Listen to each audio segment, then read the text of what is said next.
बिस्मिल्लाहिर्रहमानिर्रहीम। आज हम पढ़ेंगे ल्यूकीमिया के बारे में।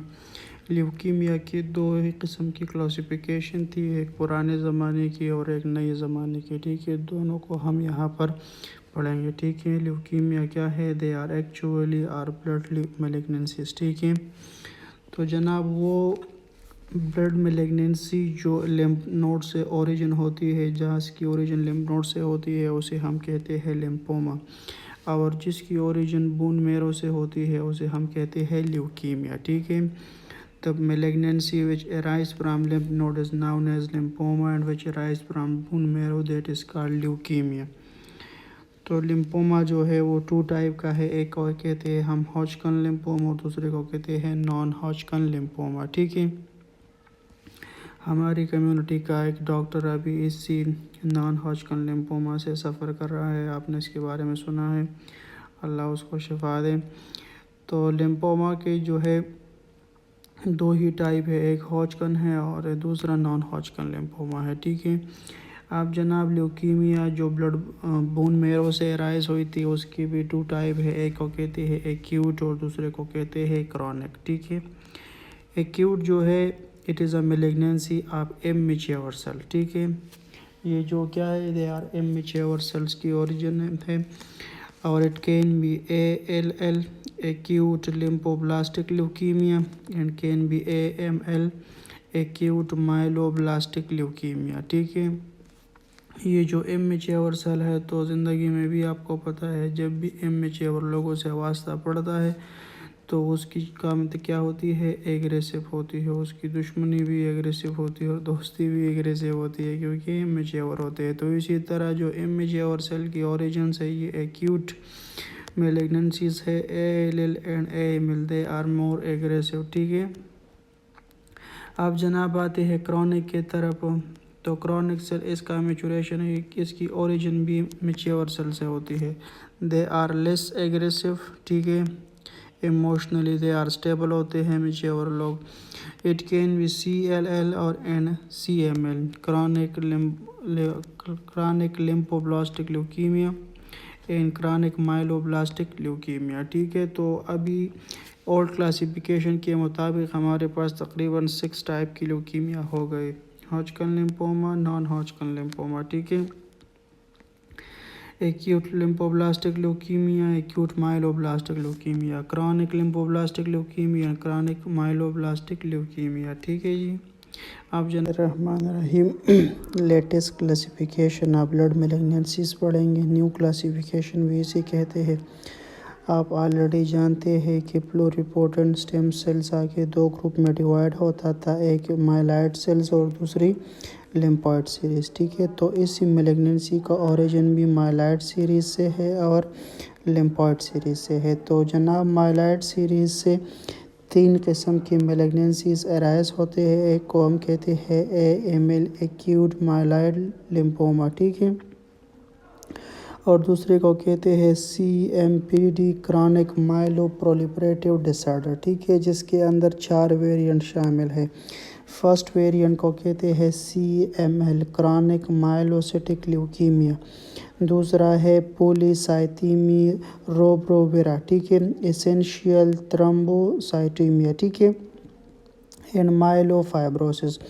तो क्रॉनिक माइलोप्रोलिफरेटिव डिसऑर्डर के 4 वेरिएंट है CML polycythaemia rubra vera, essential thrombocythaemia and myelofibrosis. ठीक है, और इसकी जो तीसरी ल्यूकीमिया है या तीसरी मैलिग्नेंसी से हम कहते हैं माइलोडिस्प्लास्टिक सिंड्रोम। ठीक है, मेडिकल साइंस में माइलो की 2 ही मानी होते हैं, एक स्पाइनल कार्ड और दूसरा बोन मेरो। तो यहाँ पर चूँकि हम ल्यूकीमिया हेमाटोलॉजी के अंदर है तो हमारा मतलब यहीं पर बोन मेरो होगा। ठीक है, तो chronic myeloproliferative disorder and myelodysplastic syndrome. ठीक है, तो माइलॉइड सीरीज़ ओरिजिन से 3 किस्म के मैलिग्नेंसीज है, एक AML, एक CMPD और तीसरी MDS। ठीक है, अब जनाब आते हैं लिम्फॉइड सीरीज़ की तरफ। तो लिम्फॉइड सीरीज़ को आप लोग जानते हैं कि हमने उधर भी इसको डिवाइड किया था हॉजकन लिम्फोमा के अंदर और नॉन हॉजकन लिम्फोमा के अंदर। ठीक है, हॉजकन लिम्फोमा की जो है वो WHO world health organisation classification है। इसको हम बेस्ड ऑन इन्फ्लेमेशन डिवाइड करते हैं। अब ल्यूकीमिया के अंदर इन्फ्लेमेशन कैसे आएगा तो हम इसको आगे डिटेल से पढ़ेंगे, लेकिन इधर आप इतना याद रखें कि यहाँ पर जो है रेड स्टेनबर्ग सेल्स जो है वो इन्वॉल्व होते हैं, और आप जानते हैं कि रेड स्टेनबर्ग सेल की नंबर पर ही हमने इसको डिवाइड किया है, और उसका काम ये है कि वो आगे जाके इन्फ्लेमेटरी मीडिएटर्स को रिलीज़ करते हैं। तो इसी वजह से हम इसको कहते हैं बेस्ड ऑन इन्फ्लेमेशन। ठीक है, अब जनाब इसकी जो फर्स्ट क्लासिफिकेशन उसे कहते हैं लिम्फोसाइटिक प्रीडोमिनेंट, दूसरी है मिक्स्ड सेलुलरिटी, और तीसरी है लिम्फोसाइट डिप्लीटेड, और फोर्थ है नोडुलर स्क्लेरोसिस। ठीक है, तो जनाब हॉजकन लिम्फोमा को WHO क्लासिफिकेशन के बेस पे हमने इन्फ्लेमेशन पर डिवाइड किया है। इसकी 4 वेरिएंट्स है lymphocytic predominant, mixed cellularity, lymphocyte depleted and nodular sclerosis. ठीक है, आप जनाब आते हैं नॉन हॉजकन लिम्फोमा की तरफ। नॉन हॉजकन लिम्फोमा जो है इसकी रियल क्लासिफिकेशन है। हॉजकन लिम्फोमा की WHO क्लासिफिकेशन है, नॉन हॉजकन लिम्फोमा की रियल क्लासिफिकेशन है। रियल का मतलब क्या है? Revise European American classification of lymphoma and leukaemia. ठीक है, तो रियल का मतलब है revised European American classification of lymphoma and leukaemia. ठीक है, अब जनाब इसको हम नॉन हॉजकन लिम्फोमा को हम क्या करते हैं बेस्ड ऑन सेल टाइप, इसके अंदर जो सेल की टाइप इन्वॉल्व है उसी के ऊपर हमने इसको डिवाइड किया है। तो जनाब इसके अंदर 2 ही सेल्स इन्वॉल्व है, एक बी सेल्स और दूसरी है टी सेल। ठीक है, अब जनाब ये जो टी सेल्स है इसको हमने मज़ीद 2 ग्रुप में डिवाइड किया है। एक को हम कहते हैं प्रिकर्सर टी सेल्स और दूसरे को कहते हैं पेरिफेरल टी सेल। ठीक है, ये जो प्रिकर्सर टी सेल्स है इसके अंदर कौन सी शामिल है? टी सेल ALL या T cell acute lymphoblastic leukaemia. ठीक है, और पेरिफेरल टी सेल के अंदर जो पहली मेलिग्नेंसी है उसे कहते हैं ATLL acute T cell lymphoma and leukaemia. ठीक है, तो ये जो टी सेल AL है ये एम मैच्योर है, और ये जो पेरिफेरल टी सेल्स है दे आर मैच्योर, और उसके अंदर जो पहली वेरिएंट है वो है acute T cell lymphoma and leukaemia, और जो दूसरी वेरिएंट है दे आर माइकोसा पंजियोडस। ठीक है, माइकोस पंजियोडस इसको कहते हैं, और तीसरी है सीज़ारी सिंड्रोम। ठीक है, तो जनाब टी सेल्स को 2 ग्रुप में डिवाइड किया गया है, एक है प्रिकर्सर टी सेल, दूसरी है पेरिफेरल टी सेल। जो प्रिकर्सर है दे आर इमैच्योर, जो पेरिफेरल है दे आर मैच्योर। तो इसके अंदर जो शामिल है उसे कहते हैं टी सेल ALL, और पेरिफेरल के अंदर जो शामिल है उसे कहते हैं ATLL मैकोसा पंजियोडस एंड सीज़ारी सिंड्रोम। ठीक है, अब जनाब आते हैं बी सेल की तरफ। तो बी सेल की ओरिजिन बी 2 ग्रुप में डिवाइड किया गया है, को कहते हैं प्रिकर्सर और दूसरे को कहते हैं पेरिफेरल। प्रिकर्सर का मतलब है इमैच्योर। तो आप जानते हैं बी सेल को जहाँ हमने डिवाइड किया था, तो सबसे पहले वेरिएंट जो इसका है वो बी सेल ALL यानी बी सेल क्या? B cell lymphoblastic leukaemia. ठीक है, early pre BALL, pre BALL और मैच्योर BALL। तो अब आप ये जानते हैं कि प्रिकर्सर के अंदर तो एम मैच्योर की सेल है। अब यहाँ ये मैच्योर बी सेल किस तरह आएगा? तो इसका मतलब ये है कि ये जो मैच्योर सेल है ये तमाम इसी पाथवे से आई है, अपनी एम मैच्योर पाथवे से आई है। जब ये मैच्योर सेल अपनी पुरानी बचपना में चले जाएंगे, ठीक है, तो इसी तरह जब ये मैच्योर सेल दोबारा अपनी ही बचपन की हरकतें शुरू करेंगी अर्ली बी सेल्स की तरह, प्री बी सेल्स की तरह, ठीक है, तो फिर ये क्या करती है, तो फिर ये प्रेगनेंसी काज करती है। तो इसी वजह से हमने इसको प्रिकर्सर बी सेल के अंदर भी लिखा है, ठीक है। अब जनाब पेरिफेरल बी सेल के अंदर डिफरेंट टाइप्स ऑफ वेरिएंट शामिल है। एक को हम कहते हैं CLL क्रॉनिक लिम्फोसिटिक ल्यूकीमिया, ठीक है।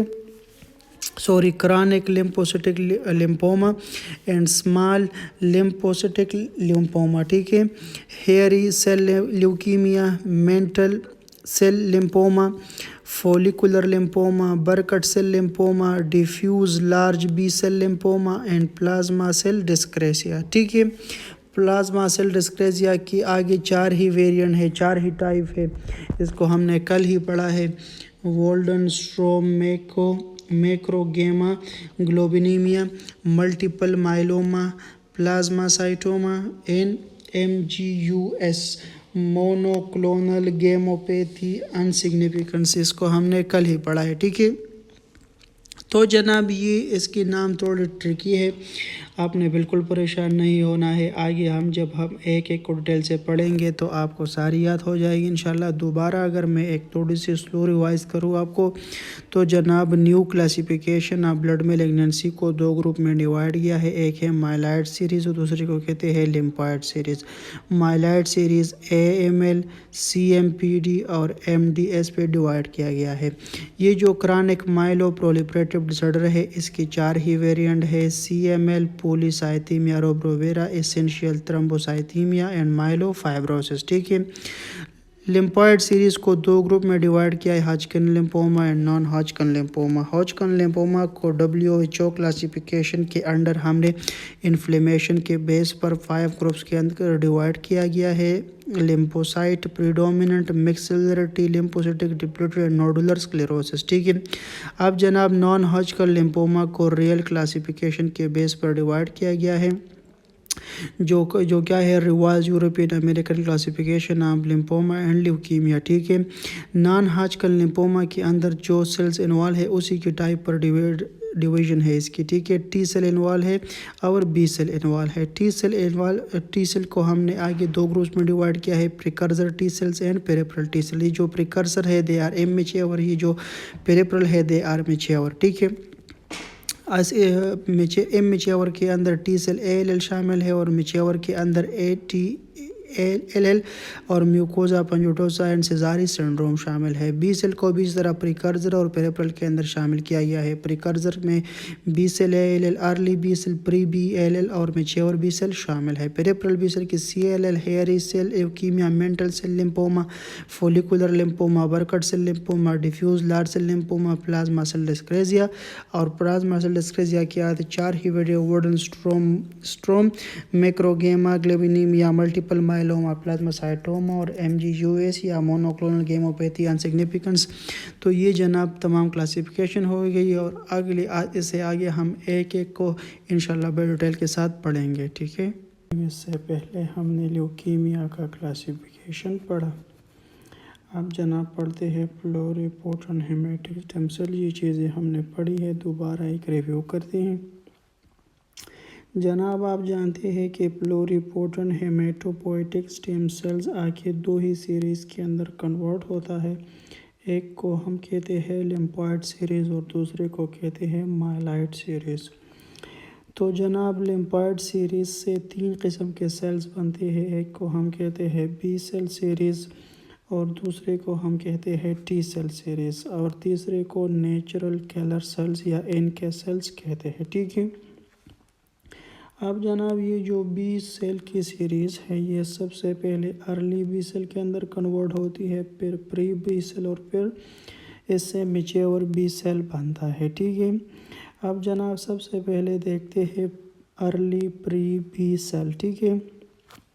तो अर्ली प्री B सेल के न्यूक्लियस के अंदर एक एंजाइम मौजूद है जिसे हम कहते हैं TT, ठीक है, जिसका नाम है टर्मिनल डीऑक्सी ट्रांसफरेज, ठीक है।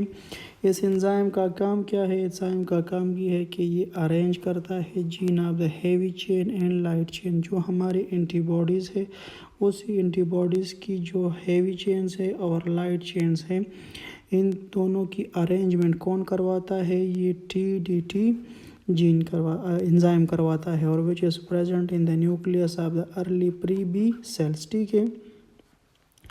अब जनाब इसकी सरफेस पे जो मार्कर्स मौजूद है, ठीक है, इसके अर्ली प्री B सेल के सरफेस पे CD10 DR एंड CD19 ये मार्कर्स मौजूद होते हैं। ठीक है,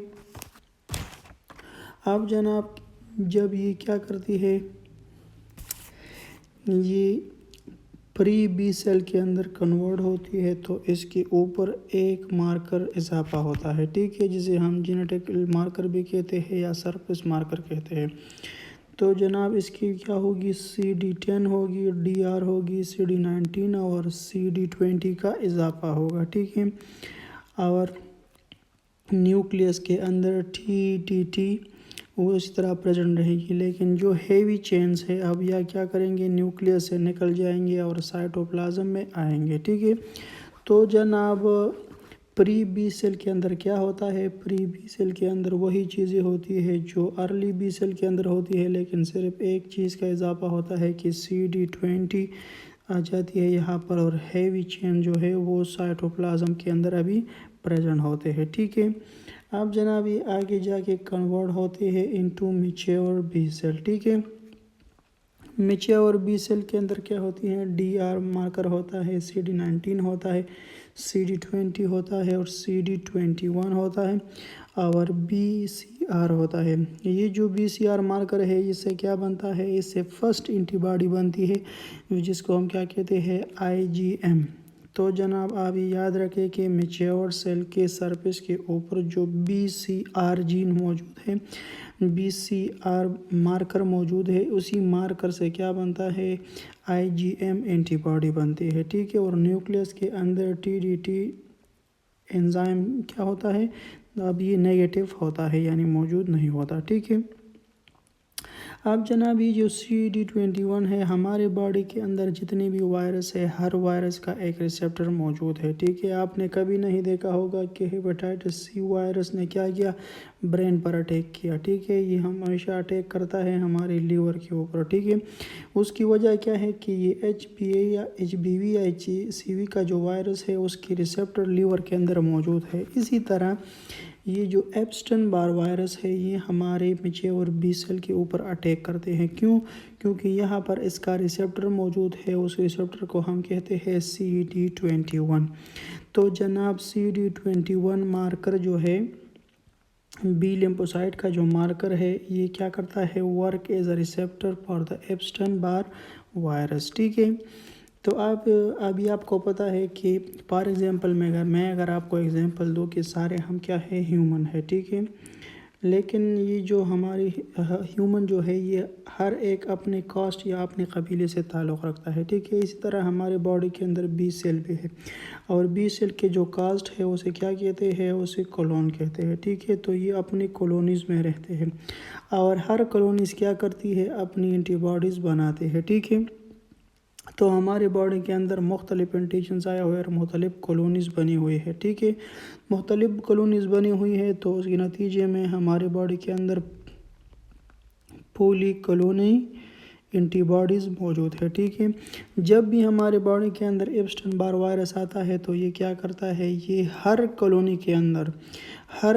अंदर जो CD21 सेल होगा उसके साथ अटैच होता है, उस पर अटैक करता है। तो जनाब इसके नतीजे में क्या होती है, यह पॉलीक्लोनल एंटीबॉडीज़ बनते हैं। ठीक है, तो जनाब ये हमारे बॉडी का यानी ये ओनली वायरस है जो हमारे बॉडी पर अटैक करता है और पॉलीक्लोनल एंटीबॉडीज़ प्रोड्यूस करता है। ठीक है, तो ये यहाँ पर MCQs का एक मेजर पॉइंट है कि एप्स्टन बार वायरस CD21 बायोमार्कर्स या जेनेटिक मार्कर्स के साथ अटैच होता है और पॉलीक्लोनल एंटीबॉडीज़ बनाता है। ठीक है, अब जनाब आते हैं, जब भी ये सेल मैच्योर होती है तो क्या होती है, जब भी बी सेल मैच्योर होती है तो ये बोन मैरो से निकल जाती है और हमारे लिम्फ नोड्स के अंदर आ जाती है। ठीक है, जब भी हमारे लिम्फ नोड्स के अंदर आ जाती है तो ये स्मॉल बी सेल्स वहाँ पर प्रेजेंट होता है। ठीक है, जब भी जनाब क्या होती है, ये मैच्योर बी लिम्फोसाइट पड़े होते हैं जब भी बॉडी के अंदर कोई एंटीजन आता है। ठीक है, जब एंटीजन इसके साथ अटैच होता है तो it the mature B cell will convert into a small B lymphocyte. ठीक है, ये स्मॉल बी लिम्फोसाइट पर क्या करते हैं, ये germinal centre of lymphoid follicles के अंदर दाखिल होते हैं जिसमें सबसे पहले स्मॉल बी सेल्स कन्वर्ट होता है into a small cleavage cell के अंदर, ठीक है। स्मॉल क्लीव्ड की सेल के अंदर दाखिल होता है और स्मॉल क्लीव्ड सेल जो है पहले फिर कन्वर्ट होता है into a large cleaved cell के अंदर, ठीक है। फिर ये लार्ज क्लीव्ड सेल्स मज़ीद प्रोलिफरेट होता है और स्मॉल नॉन क्लीव्ड सेल के अंदर कन्वर्ट होता है। फिर ये small non cleaved cell convert होता है into a large non cleaved cell, ठीक है। तो जनाब ये जो germinal centre of lymphoid follicles है, इसके अंदर 4 टाइप के सेल मिलते हैं, ठीक है। सबसे पहले small cleaved cell, large cleaved cell, small non cleaved cell और लार्ज नॉन क्लीव्ड सेल। तो जनाब ये 4 सेल्स कहाँ पर बनते हैं? Germinal centre of lymphoid cell follicle, ठीक है। जब भी जनाब germinal centre of lymphoid follicle से हमारा बी सेल्स निकलता है, तो जब इससे निकलता है तो इसे हम कहते हैं इम्यूनोब्लास्ट सेल्स। जब भी बी लिम्फोसाइट क्या होती है या लार्ज नॉन क्लीव सेल जब कहाँ से निकलता है? Germinal centre of lymphoid centre follicle से निकलता है, तो अब इसे कहते हैं इम्यूनोब्लास्ट सेल, ठीक है। अब जनाब ये इम्यूनोब्लास्ट सेल का क्या करता है? ये मेमोरी बी लिम्फोसाइट के अंदर कन्वर्ट होता है और प्लाज्मा सेल के अंदर कन्वर्ट होता है, ठीक है। और प्लाज्मा सेल आप जानते हैं कि प्लाज्मा सेल क्या करते हैं, क्या बनाता है? एंटीबॉडीज़ बनाता है, ठीक है। दोबारा अगर मैं बताऊं तो जब बोन मैरो के अंदर बी लिम्फोसाइट मैच्योर होते हैं तो ये आते हैं लिम्फ नोड की तरफ। तो लिम्फ नोड में इस तरह पड़े होते हैं, क्या जब भी एंटीजन आता है और इसके साथ अटैच होता है तो ये स्मॉल बी लिम्फोसाइट के अंदर कन्वर्ट होते हैं। Small B lymphocyte germinal centre of lymphoid follicle के अंदर दाखिल होता है। सबसे पहले कन्वर्ट होता है स्मॉल क्लीवेज सेल के अंदर, फिर लार्ज क्लीवेज सेल, फिर स्मॉल नॉन क्लीव्ड और फिर लार्ज नॉन क्लीव के अंदर। जब इससे निकल जाते हैं तो इम्यूनोब्लास्ट बनाते हैं और इम्यूनोब्लास्ट जाके मेमोरी सेल और प्लाज्मा सेल बनाते हैं और प्लाज्मा सेल से आगे जाके एंटीबॉडीज़ बनती है, ठीक है। अब जनाब ये जो प्लाज्मा सेल्स है ये कहाँ कहाँ पर प्रेजेंट होते हैं? ये लिम्फ नोड्स के अंदर प्रेजेंट होते हैं, बोन मैरो के अंदर प्रेजेंट होते हैं और सब म्यूकोजा ऑफ रेस्पिरेटरी ट्रैक्ट के अंदर और सब म्यूकोजा ऑफ गट या जीआईटी के अंदर प्रेजेंट होते हैं, ठीक है। अब जनाब आप इधर ही याद रखें वहाँ पर जो इससे पहले जो जितनी भी चीज़ें हमने पढ़ी, कितनी भी टाइप की ल्यूकीमिया पढ़ी थी, वो इसी सेल्स की और की मेलेग्नेंसी की वजह से प्रोड्यूस होती है। अब जनाब मैच्योर बी सेल जो है, मैच्योर बी सेल जब मेलेग्नेंट हो जाए तो इसे क्या बनता है? इसे बनता है हेयरी सेल ल्यूकीमिया, ठीक है। अब जनाब ये जो मैच्योर बी सेल है जब इसकी मेलेग्नेंसी होती है तो ये क्या करवाती है? ये हेयरी सेल ल्यूकीमिया करवाती है। जब जनाब कौन से सेल? ये स्मॉल क्लीवेज सेल, ठीक है। जब जनाब ये स्मॉल क्लीव्ड सेल्स अपनी अब क्या करती है? अपनी जहामत पर उतर जाए तो क्या बनाती है? मेंटल सेल लिम्फोमा, ठीक है। जनाब स्मॉल क्लीव्ड सेल जब मेलिग्नेंट हो जाती है तो इससे बनता है मेंटल सेल लिम्फोमा, ठीक है। अब जनाब इससे आगे जो है जब small cleaved cells, large cleaved cells and large non cleaved cell, ठीक है। जब ये small cleaved cells, large cleaved cells और साथ में लार्ज नॉन क्लीव्ड सेल, ये तीनों सेल जब मलिग्नेंट हो जाते हैं तो इससे बनता है फॉलिकुलर लिम्फोमा, ठीक है। अब जनाब जब स्मॉल नॉन क्लीव्ड सेल, ठीक है, जब स्मॉल नॉन क्लीव्ड सेल कौन सी? ये वाले, सॉरी ये नहीं, ठीक। जब स्मॉल नॉन क्लीव्ड सेल क्या करते हैं? लिम्फ नोड के अंदर मेलिग्नेंट हो जाते हैं तो इसे हम कहते हैं बरकट सेल लिम्फोमा, ठीक है। जब भी स्मॉल नॉन क्लीव्ड सेल क्या होती है? मलिग्नेंट होती है, उससे बनता है बरकट सेल लिम्फोमा, ठीक है। और जब क्या होता है? Malignant large non cleaved cells, malignant large non cleaved cell जब इसकी मेलिग्नेंसी होती है तो इसे हम कहते हैं diffuse large B cell lymphoma, ठीक है। दोबारा अगर मैं बताऊं, जब भी मैच्योर बी सेल की मेलिग्नेंसी होती है तो हेरी सेल ल्यूकीमिया बनता है, ठीक है। जब स्मॉल क्लीव्ड सेल की मेलिग्नेंसी होती है मेंटल सेल लिम्फोमा बनता है। जब स्मॉल क्लीव्ड सेल और साथ में लार्ज क्लीव्ड सेल, ठीक है, और साथ में large non cleaved cell malignant होता है तो इससे बनता है फॉलिकुलर लिम्फोमा, ठीक है। जब ये स्मॉल नॉन क्लीव्ड सेल क्या क्या होते हैं, मेलिग्नेंट होते हैं, इससे बनता है फोलिकुलर लिम्फोमा। और जब small non cleaved cell malignant होते हैं तो इससे बनता है बरकट सेल लिम्फोमा। और जब malignant large non cleaved cell, ये सेल जब क्या करते हैं, मेलिग्नेंट बन जाते हैं तो इससे बनता है डिफ्यूज लार्ज बी लिम्फोमा। इससे आगे भी हम पढ़ेंगे, ठीक है, लेकिन इस तरह यहाँ पर मैंने ये इसलिए डाले हैं ताकि आप लोगों को आइडिया जहन में रहे कि आगे हम ये चीज़ें पढ़ेंगे और ये आगे ये करवा सकती है, ठीक है। अब जनाब आते हैं हॉजकिन लिम्फोमा और नॉन हॉजकिन लिम्फोमा की तरफ। तो हॉजकिन लिम्फोमा में हमने कहा था कि इसकी क्लासिफिकेशन किसकी बेस पर है, वर्ल्ड हेल्थ ऑर्गेनाइजेशन की बेस पर है, और इसकी जो क्लासिफिकेशन है वो क्या है, वो है रियल क्लासिफिकेशन, ठीक है। अब जनाब हॉजकिन लिम्फोमा की जो क्लासिफिकेशन है वो हम किस चीज़ के ऊपर करते हैं, on the based of inflammation की बेस पर, ठीक है। और इसके अंदर जो सेल है वो है रीड स्टीनबर्ग सेल, ठीक है, ये ई है, ठीक है, रीड स्टीनबर्ग सेल, इसके अंदर रीड स्टीनबर्ग सेल मौजूद होते हैं, ठीक है।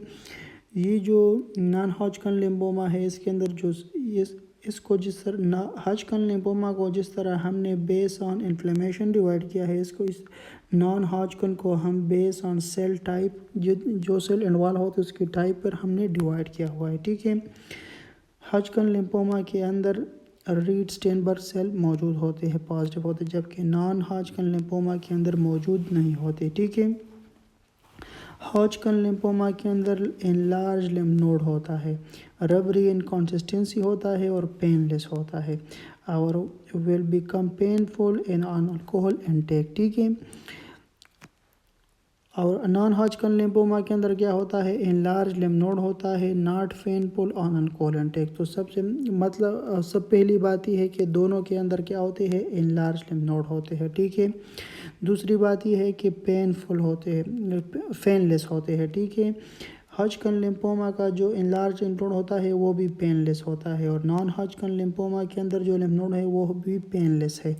लेकिन डिफरेंस क्या है, डिफरेंस ये है जब भी पेशेंट क्या करता है, अल्कोहल लेता है, तो हॉजकिन लिम्फोमा वाला का जो लिम्फ नोड है, लार्ज लिम्फ नोड है, वो पेनफुल बन जाता है, और जो नॉन हॉजकिन लिम्फोमा वाले है वो पेनफुल नहीं होता, ठीक है। अब जनाब आते हैं contiguous involvement of lymph node, ठीक है, या स्टेप लेडर पैटर्न फ्यूजन, ठीक है। इसका मतलब ये है कि हॉजकिन लिम्फोमा के अंदर एक लेडर स्टेप वाला प्रोसेस होगा, यानी फुट से लिम्फ नोड्स की इन्वॉल्वमेंट शुरू होगी, तो फिर आएंगे ऊपर की तरफ, जैसे पेल्विक की तरफ आएंगे, एब्डोमेन की तरफ आएंगे, चेस्ट की तरफ आएंगे, सर्वाइकल की तरफ आएंगे। तो इसी तरह की ये एक स्टेप लेडर पैटर्न मौजूद होगा, ठीक है। जबकि नॉन हॉजकिन लिम्फोमा के अंदर नॉन कंटीजियस इन्वॉल्वमेंट होगी और non step ladder pattern fusion involve होगा, ठीक है। और हॉजकिन लिम्फोमा के अंदर सबसे ज़्यादा 70 to 90% जो लिम्फ नोड्स इन्वॉल्व होते हैं वो है सर्विकल एंड मीडियास्टिनल लिम्फोपैथी होती है, ठीक है। यानी अगर आपको 100 पेशेंट हॉजकिन लिम्फोमा के मिले तो उसमें से 70 से लेकर 90% पेशेंट के अंदर क्या होगी, cervical and mediastinal lymph nodes involve होगी, ठीक है। अब जनाब जिसकी वजह से क्या होगा, leading to the major airway obstruction, mediastinal और सर्विकल लिम्फ नोड्स की वजह से क्या होगी, ऑब्स्ट्रक्शन होगी, जिसकी वजह से क्या होगा, कफ होगी, शॉर्टनेस ऑफ ब्रेथ होगी और स्ट्राइडर होगी, ठीक है। अच्छा जी, और ये जो हॉजकिन लिम्फोमा है तो हॉजकिन लिम्फोमा के अंदर क्या होगी, हॉजकिन लिम्फोमा के अंदर आपको किसी भी वक्त किसी भी जगह पर क्या हो सकती है, लिम्फ नोड्स मिल सकती है, ठीक है। अच्छा जी, तो इसके अंदर नॉन हॉजकिन लिम्फोमा के अंदर एक्स्ट्रा नोडल इन्वॉल्वमेंट इस क्या है, इस लेस कॉमन है, ठीक है। इसका मतलब ये है कि लिम्फ नोड के अलावा जो और ऑर्गन है उसकी इन्वॉल्वमेंट क्या है, लेस कॉमन है। इसका मतलब है कि नहीं है मगर क्या है, लेस कॉमन है। जबकि अगर दूसरी तरफ देखें तो हॉजकिन लिम्फोमा के अंदर ये चीज़ें क्या है, दे आर कॉमन है, ठीक है। और वो चीज़ों में सबसे ज़्यादा कॉमन कौन सी चीज़ है, हेपेटोमेगेली एंड स्प्लीनोमेगेली। और सीएनएस के अंदर मेनिंजेस एंड 7 क्रेनियल फाल्सी, ठीक है, जिसको फेशियल फाल्सी भी कहते हैं, ठीक है। और आर्चेडोमेगेली या enlarge testis at any as हो सकती है, ठीक है। तो ये चीज़ें हॉजकिन लिम्फोमा के अंदर क्या है, कॉमन है, ठीक है। लेकिन जहाँ नॉन हॉजकिन लिम्फोमा की बात है तो वहाँ पर ये चीज़ें लेस कॉमन है, ठीक है। लेकिन अगर हॉजकिन लिम्फोमा के अंदर हेपेटोस्प्लीनोमेगेली हो जाए, ठीक है, तो ये क्या है, इसकी प्रोग्नोसिस फिर बहुत बैड है, ठीक है। और इसके अंदर ये चीज़ें कॉमन है, इसकी प्रोग्नोसिस पे कोई इफ़ेक्ट नहीं करती, ठीक है। अब जनाब ये जो नॉन हॉजकिन लिम्फोमा है तो ये क्या है, ये are bimodal age of distribution. Bimodal age of distribution की बात मतलब ये है कि ये 15 से 20 ईयर के एज में और मोर देन 50 ईयर के एज में ज़्यादा वाक़ होती है, ठीक है।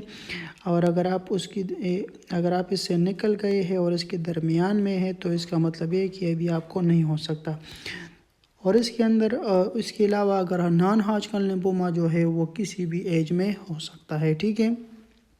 Fever comes and goes. Non Hodgkin lymphoma के अंदर ये बात है कि ये क्या करती है कि इसके अंदर फीवर आती है और जाती है। फॉर एग्जांपल पेशेंट आता है कि डॉक्टर साहब मुझे 3 दिन बुखार होता है, फिर चला जाता है, और फिर 3-4 हफ्ते नहीं होता, दोबारा फिर आता है, ठीक है, दोबारा फिर आता है। फॉर एग्जांपल 3-4 दिन होता है, मैं कोई मेडिसिन नहीं खाता हूँ, फिर ठीक हो जाता है, और फिर 3-4 हफ्ते नहीं होता है, फिर दोबारा आता है, ठीक है।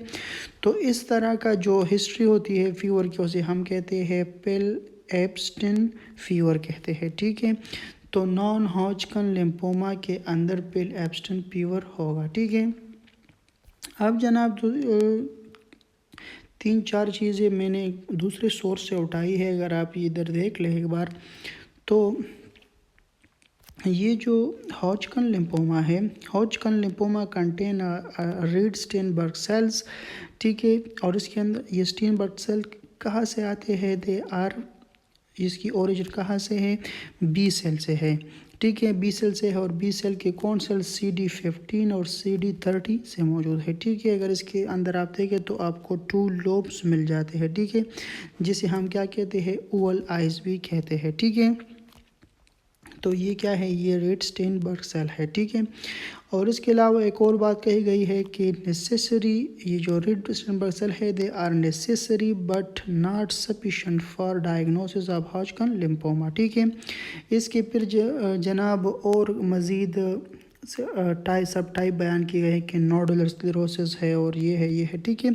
ये हम आगे इंशाल्लाह पढ़ेंगे। जबकि नॉन हॉजकिन लिम्फोमा के अंदर अगर आप देखें तो non-Hodgkin lymphoma is further classified based on sale type. पहले भी उधर भी हमने ये बात की कि इसको हमने किस चीज़ की बिना पर डिवाइड किया है, सेल टाइप है, ठीक है। तो इसके अंदर स्मॉल बी सेल जब होते हैं तो वो तमाम चीज़ जो पहले हम पढ़ चुके हैं, जैसे Burkitt lymphoma, diffuse large B cell lymphoma, mantle cell lymphoma, ठीक है, adult T cell lymphoma, mycosis fungoides and Sezary syndrome, ठीक है। तो ये तमाम चीज़ें हम आगे इंशाल्लाह पढ़ेंगे, ठीक है। तो ये जनाब थी हॉजकिन एंड नॉन रहीम। अब हम हॉजकिन लिम्फोमा की WHO क्लासिफिकेशन पढ़ेंगे। हॉजकिन लिम्फोमा के बारे में हमने पहले पढ़ा कि ये बी लिम्फोसाइट की मैलिग्नेंट कंडीशन है, जिसके अंदर हमने बहुत से डिफरेंसेस से पहले पढ़े, ठीक है। अब जनाब अब पढ़ते हैं उसकी क्लासिफिकेशन को। तो क्लासिफिकेशन जनाब इस तरह है कि इसके अंदर 4 वेरिएंट शामिल है। सबसे पहले वेरिएंट को हम कहते हैं लिम्फोसाइट प्रीडोमिनेंट। लिम्फोसाइट प्रीडोमिनेंट का मतलब ये है कि हॉजकिन लिम्फोमा के अंदर रीड स्टेनबर्ग सेल्स मौजूद है, ठीक है। तो उसकी बिना पर यहाँ पर ये जो वेरिएंट है उसी के बिना पर यहाँ पर दी गई है। तो लिम्फोसाइट प्रीडोमिनेंट के अंदर रीड स्टीनबर्ग सेल्स जो होंगे वो कम होंगे, जिसकी वजह से डिग्री ऑफ इन्फ्लेमेशन कब क्या होगी, कम होगी। ठीक है, जब इन्फ्लेमेशन कम होगा तो इसकी डायग्नोसिस और प्रोग्नोसिस दोनों बेस्ट होगी। ठीक है, जब हम लिम्फ नोड की बायोप्सी करेंगे तो हमें लिम्फोसाइट्स जो है ये प्रीडोमिनेंट मिलेंगे। ठीक है, हमारे उस्ताद ने हमें इससे पहले एक स्टोरी सुनाई थी। उसने कहा कि जब आप MBBS करोगे और कमाने लग जाओगे तो आप क्या करोगे, आप खैरात शुरू करेंगे, और खैरात जब शुरू करेंगे तो सबसे पहले आपकी खैरात थोड़ी कमज़ोर होगी, लेकिन ज़्यादा गरीब लोग ज़्यादा आएंगे। ठीक है, तो बॉडी की सबसे जो गरीब सेल्स है वो क्या है, वो लिम्फोसाइट है।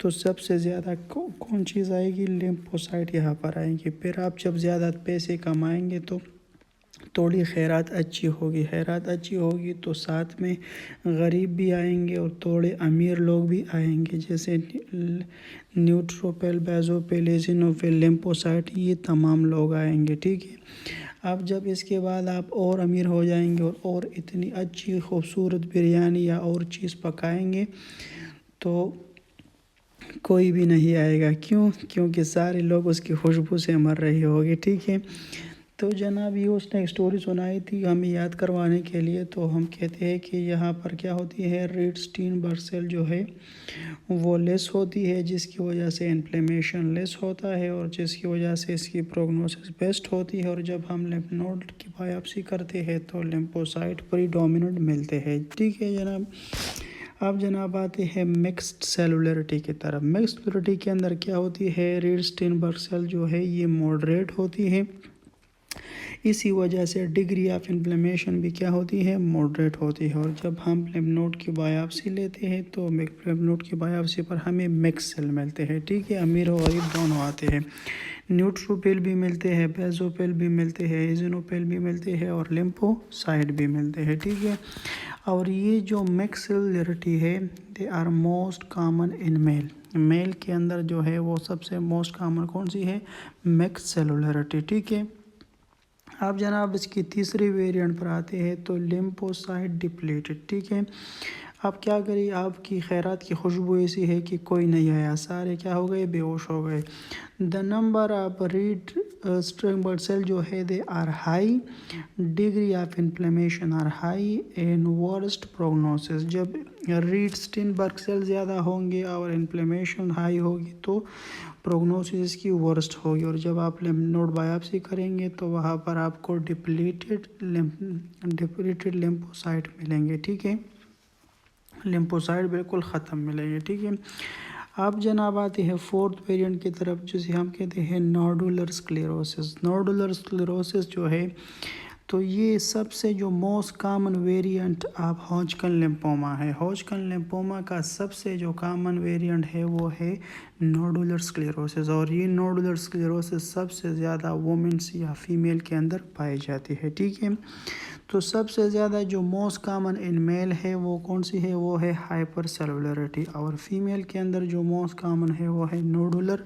सेलुलरिटी। ठीक है, अब जनाब जब हम इसकी लिम्फ नोड बायोप्सी लेंगे तो लिम्फ नोड बायोप्सी पर हमें कोलाजीनियस बैंड, इस तरह के बैंड्स नज़र आएंगे। ठीक है, और इसी बैंड्स को हम कहेंगे नोडुलर स्क्लेरोसिस। ठीक है, तो जनाब हॉजकिन लिम्फोमा के टोटल 4 वेरिएंट है।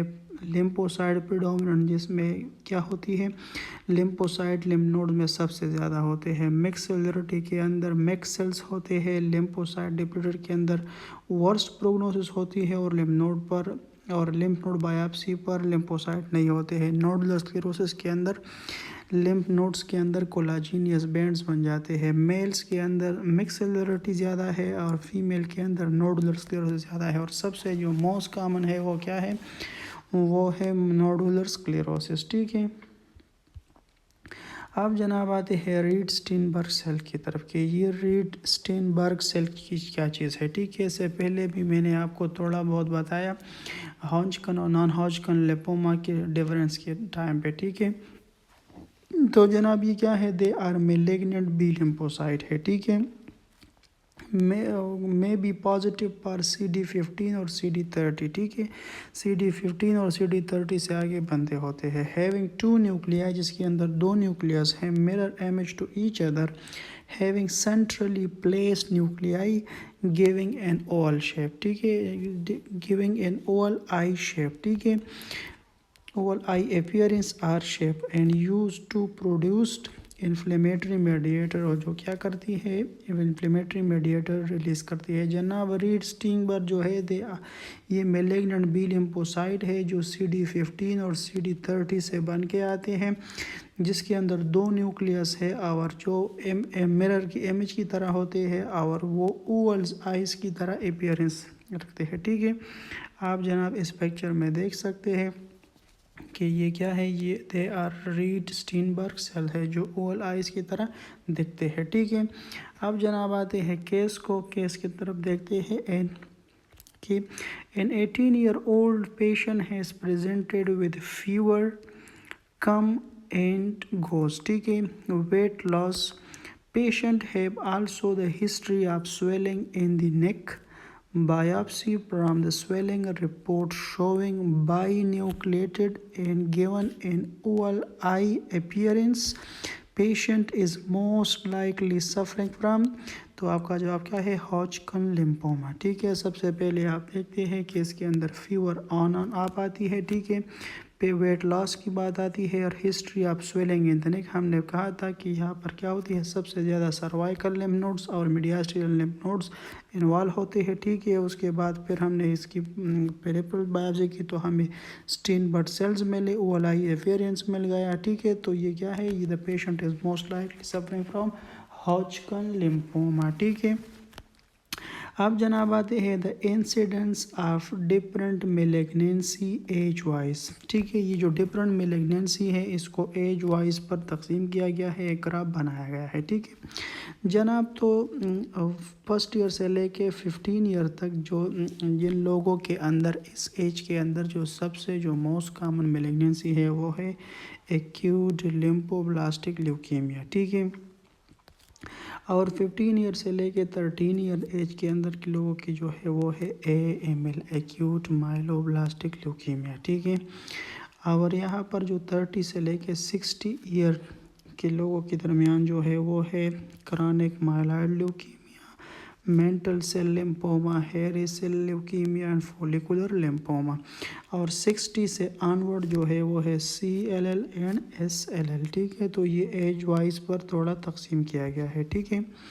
अब जनाब आते हैं थोड़ा ALL और AML पर बात करने के लिए। AML को आप जानते हैं acute lymphoblastic leukaemia and AML acute myeloblastic leukaemia, ठीक है। सबसे पहले इन दोनों के अंदर जो कॉमन पॉइंट्स है वो ये पढ़ते हैं, ठीक है।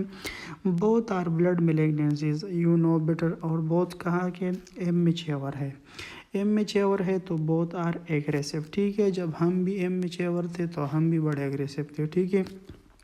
तो जब आप मेच्योर बन जाएंगे तो आपकी जो एग्रेसिवनेस है वो थोड़ी कम हो जाएगी। तो जनाब दोनों जो है क्या है, ब्लड मेलेग्नेंसीज है और दोनों क्या है, इमेच्योर है और दोनों आर एग्रेसिव है। दोनों के अंदर आपको टोटल ल्यूकोसाइट काउंट जो है TLC आपको रेस मिलेगी। कितनी रेस मिलेगी, तकरीबन 3 लाख तक रेस मिलेगी, ठीक है। दोनों केसेस में आपको क्या मिलेंगे, ट्यूमर लाइसिस सिंड्रोम के साइन सिम्टम मिलेंगे, ठीक है। आप जानते हैं जब क्या होगी, जब इतने सारे सेल होंगे तो ये हमारे सेल्स के ऊपर क्या करेंगे, टर्नओवर करेंगे, जैसे हाइपर यूरेसीमिया होगा, गाउट होगा, हाइपर कैलीमिया होगा, न्यूरोटॉक्सिक ATN होगी और एक्यूट रीनल फेलियर होगा, ठीक है। आप इस पिक्चर में देख सकते हैं जनाब कि जब ट्यूमर लाइसिस होगी यानी कोई सेल्स होंगे इसकी ब्रेकडाउन होगी तो क्या होगा, तो आपको पता है कि cell is the bag of potassium, तो वहाँ से पोटाशियम रिलीज़ करेंगे, पोटाशियम मसल्स के ऊपर अटैक करेगा जिससे मसल वीकनेस होगी। अब जनाब आएगा हमारे मायोकार्डियम पे अटैक करेगा, वहाँ पर लाइफ थ्रेटनिंग एरिथमिया काज करेगी, ठीक है। सेल से कैल्शियम निकलेंगे, कैल्शियम क्या करेंगे, सेल से पोटाशियम निकलेंगे, पोटाशियम जाके डिक्रीज़ करेंगे किस चीज़ को, कैल्शियम को। और कैल्शियम आपको पता है कि इसके अंदर ईसीजी के अंदर चेंजेस आएगी, पीआर ट्रबल्स प्रोलॉन्गेशन होगी। और क्या होगी, ये आपको पता है कि दो ही हमारे पास ऐसे इलेक्ट्रोलाइट्स है जो हमारे सीएनएस के साथ छेड़छाड़ करते हैं, एक सोडियम और एक कैल्शियम है, जिसकी वजह से हेडेक होगा, सीजर होगी, टेटनी होगी, पाल्पिटेशन होगी। ठीक है। अब जनाब ये जो पोटाशियम है ये कैल्शियम फास्फेट क्रिस्टल लेके जाएगा किडनी के अंदर, क्या करेंगे, स्टोन को बनाएंगे और किडनी को इंजरी करेंगे, जिससे एक्यूट ट्यूबुलर नेक्रोसिस होगा और जिसके नतीजे में रीनल फेलियर होगी। ठीक है। अब जनाब ये जो सेल टूटेंगे तो डीएनए टूटेगा, डीएनए टूटेंगे तो नाइट्रोजीनियस बेस टूटेंगे, और नाइट्रोजीनियस बेस की जब प्यूरिन और पैरामिडीन्स की मेटाबॉलिज्म होगी तो नतीजे में यूरिक एसिड बनेगा। यूरिक एसिड क्रिस्टल हमारे क्या पर जाएंगे, किडनी पर जाएंगे और हमारे किडनी को डैमेज करेंगे, और जिससे यूरेटिक स्टोन्स भी बन सकते हैं, और नतीजे में हमें क्या मिलेगी, यूरिसीमिया मिलेगी, हाइपर यूरिसीमिया मिलेगा और गाउट मिलेगा। ठीक है। अब जनाब जब इतने ज़्यादा सेल्स मौजूद है तो सबसे पहले क्या करेंगे, इतने पेनसाइटोपिनिया होगा। पेनसाइटोपिनिया की वजह से क्या होगी, सबसे पहले जो सेल्स की पेनसाइटोपिनिया होगी वो है न्यूट्रोफिल्स की, और न्यूट्रोफिल्स को आप जानते हैं कि इसकी सबसे छोटी हाफ लाइफ इसकी है 24 आवर से लेके 48 आवर तक है। ठीक है। तो जब न्यूट्रोपिनिया होगा तो न्यूट्रोपिनिया की वजह से क्या होगी कि एब्सेस बनेंगे। ये जो गढ़ है ये इधर इसलिए लिखा गया है कि पंजाबी में एब्सेस को गढ़ कहते हैं, तो जगह जगह गढ़ बन जाता है, मतलब ये कि डिफरेंट बॉडी पार्ट्स के अंदर क्या होती है, एब्सेस बन जाती है ड्यू टू न्यूट्रोपिनिया की वजह से। ठीक है। जब जनाब हम पेरिफेरल स्मेयर करेंगे तो पेरिफेरल स्मेयर पर हमें एएलएल के अंदर लिम्फोब्लास्ट मिल जाती है। आप लोग जानते हैं कि ये तो इमेच्योर सेल है, और इमेच्योर बोन मैरो से नहीं निकलती, बोन मैरो से तभी निकलती है सेल जब वो मैच्योर हो जाते हैं। ठीक है। तो ये जो आवारगी करते हैं, आवारा घूमते हैं बाहर, इसका मतलब ये है कि दे आर अभी मेलिग्नेंट हो चुके हैं, सरकश हो चुके हैं। ठीक है। इसी एएमएल के अंदर आपको माइलोब्लास्ट सेल्स मिलेंगे। जब जनाब बोन मैरो की बायोप्सी करेंगे तो 30% से ज़्यादा लिम्फोब्लास्ट सेल्स मिलेंगे, और एएमएल के अंदर मोर देन 30% माइलोब्लास्ट सेल मिलेंगे, क्योंकि यहाँ पर इसकी मेलिग्नेंसी हुई होती है। ठीक है। Both patients have come to you with a sign and symptom of hyperviscosity syndrome. Hyperviscosity syndrome के बारे में हम एंडोक्राइन के अंदर DKA के साथ बड़ी डिटेल के साथ पढ़ेंगे, लेकिन जब ब्लड हाइपरविस्कस हो जाती है तो उसके अंदर ऑक्सीजन कम हो जाती है, जिससे क्या होता है, जिससे सीजर होता है, हेडेक होता है, ब्लड विजन होता है। ठीक है। ये चीज़ें होती है, जिससे इस्कीमिया होता है, इस्कीमिया और डिफरेंट ऑर्गन्स होता है। ठीक है। ये तो तमाम वो चीज़ें हो गई जो एएमएल और एएलएल के अंदर कॉमन है। ठीक है। अब जनाब पढ़ते हैं इसके डिफरेंट पॉइंट्स को।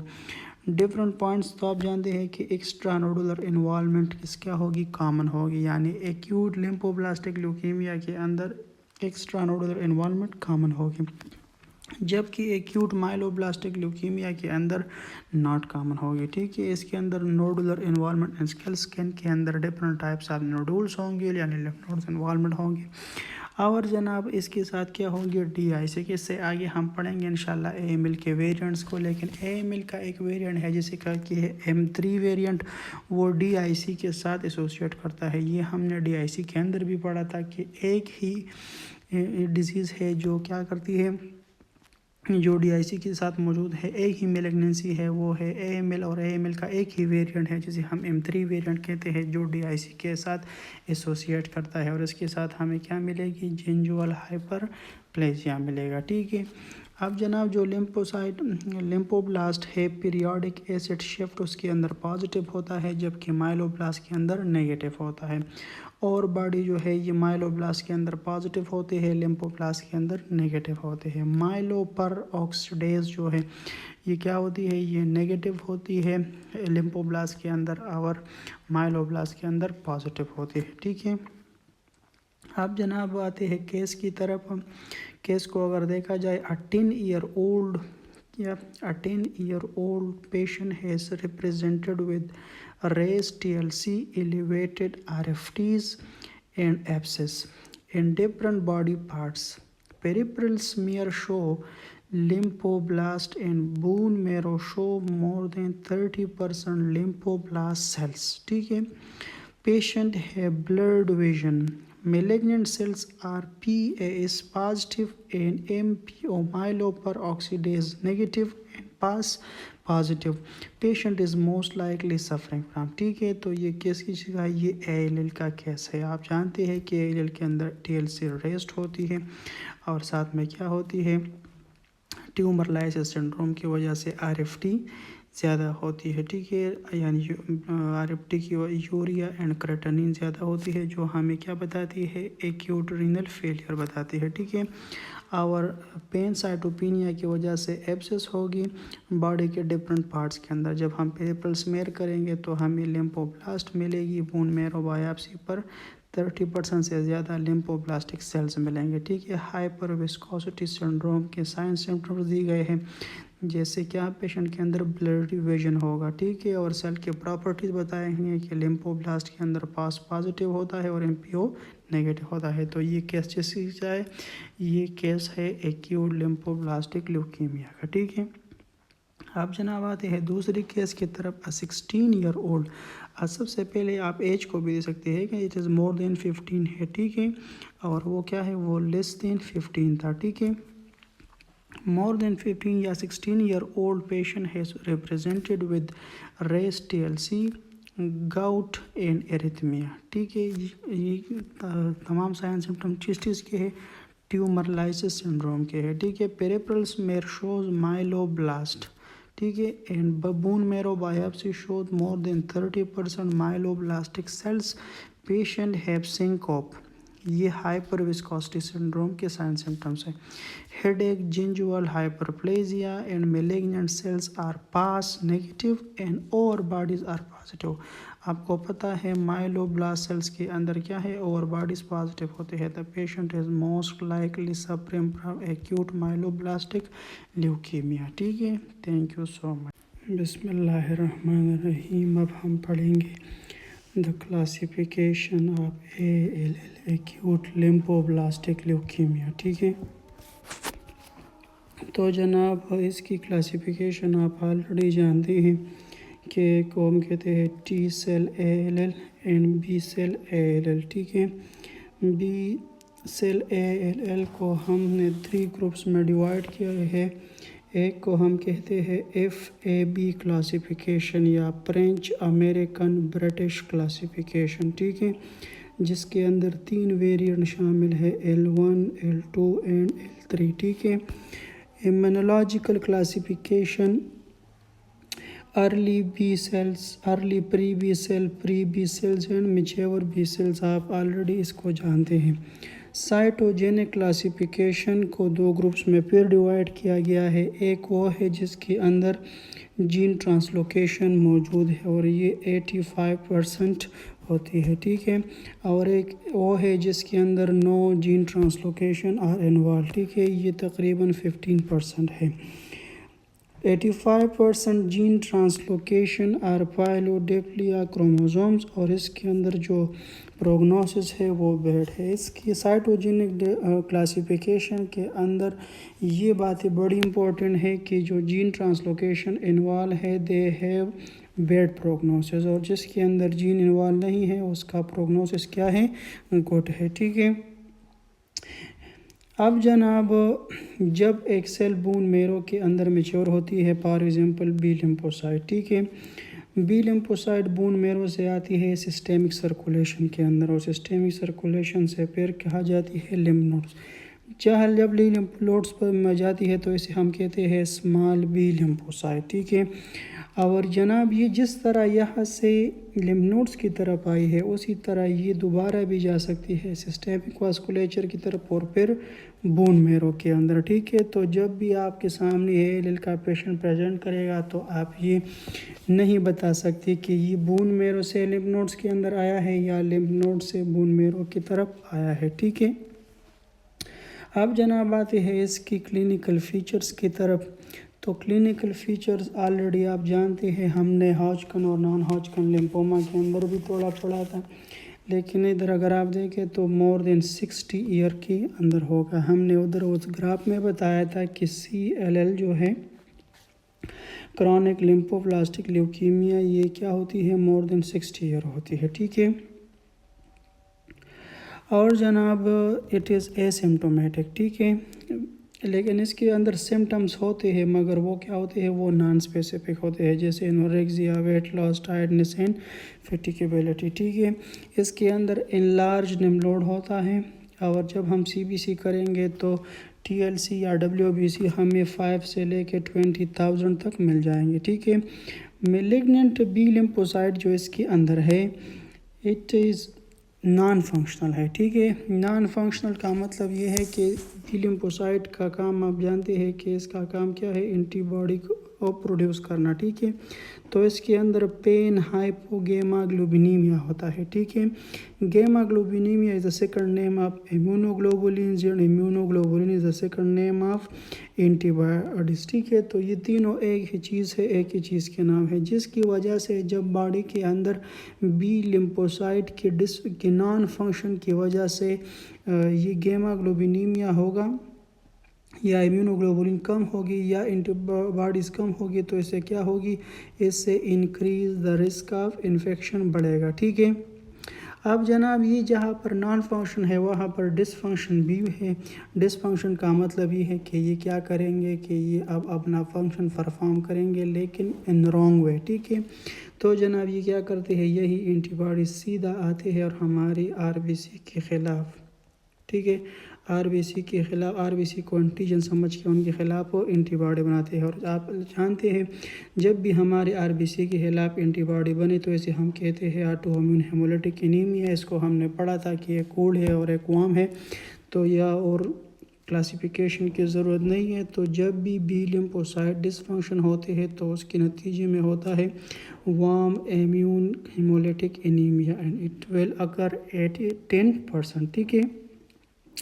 अब जनाब आते हैं इसकी मुख्तलिफ वेरिएंट की तरफ, तो इसे हम कहते हैं हेयर सेल ल्यूकीमिया। जब भी बोन मेरो के अंदर बी लिम्फोसाइट क्या करे, शैतानी पर उतर आए, बदतमीज़ी पर उतर आए और साथ में सर के ऊपर बाल भी आ जाए, तो इसे हम कहते हैं हेयरी सेल ल्यूकीमिया, ठीक है।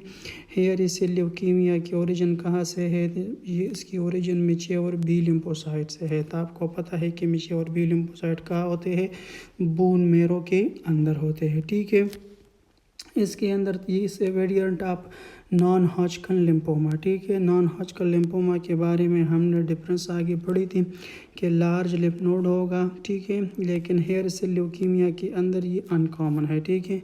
हेपेटोमेगेलियस के अंदर कॉमन है और मैसिव स्प्लिनोमेगेलियस के अंदर है, फेशियल फाल्सी है और चेडोमेगेली हो सकती है, ठीक है।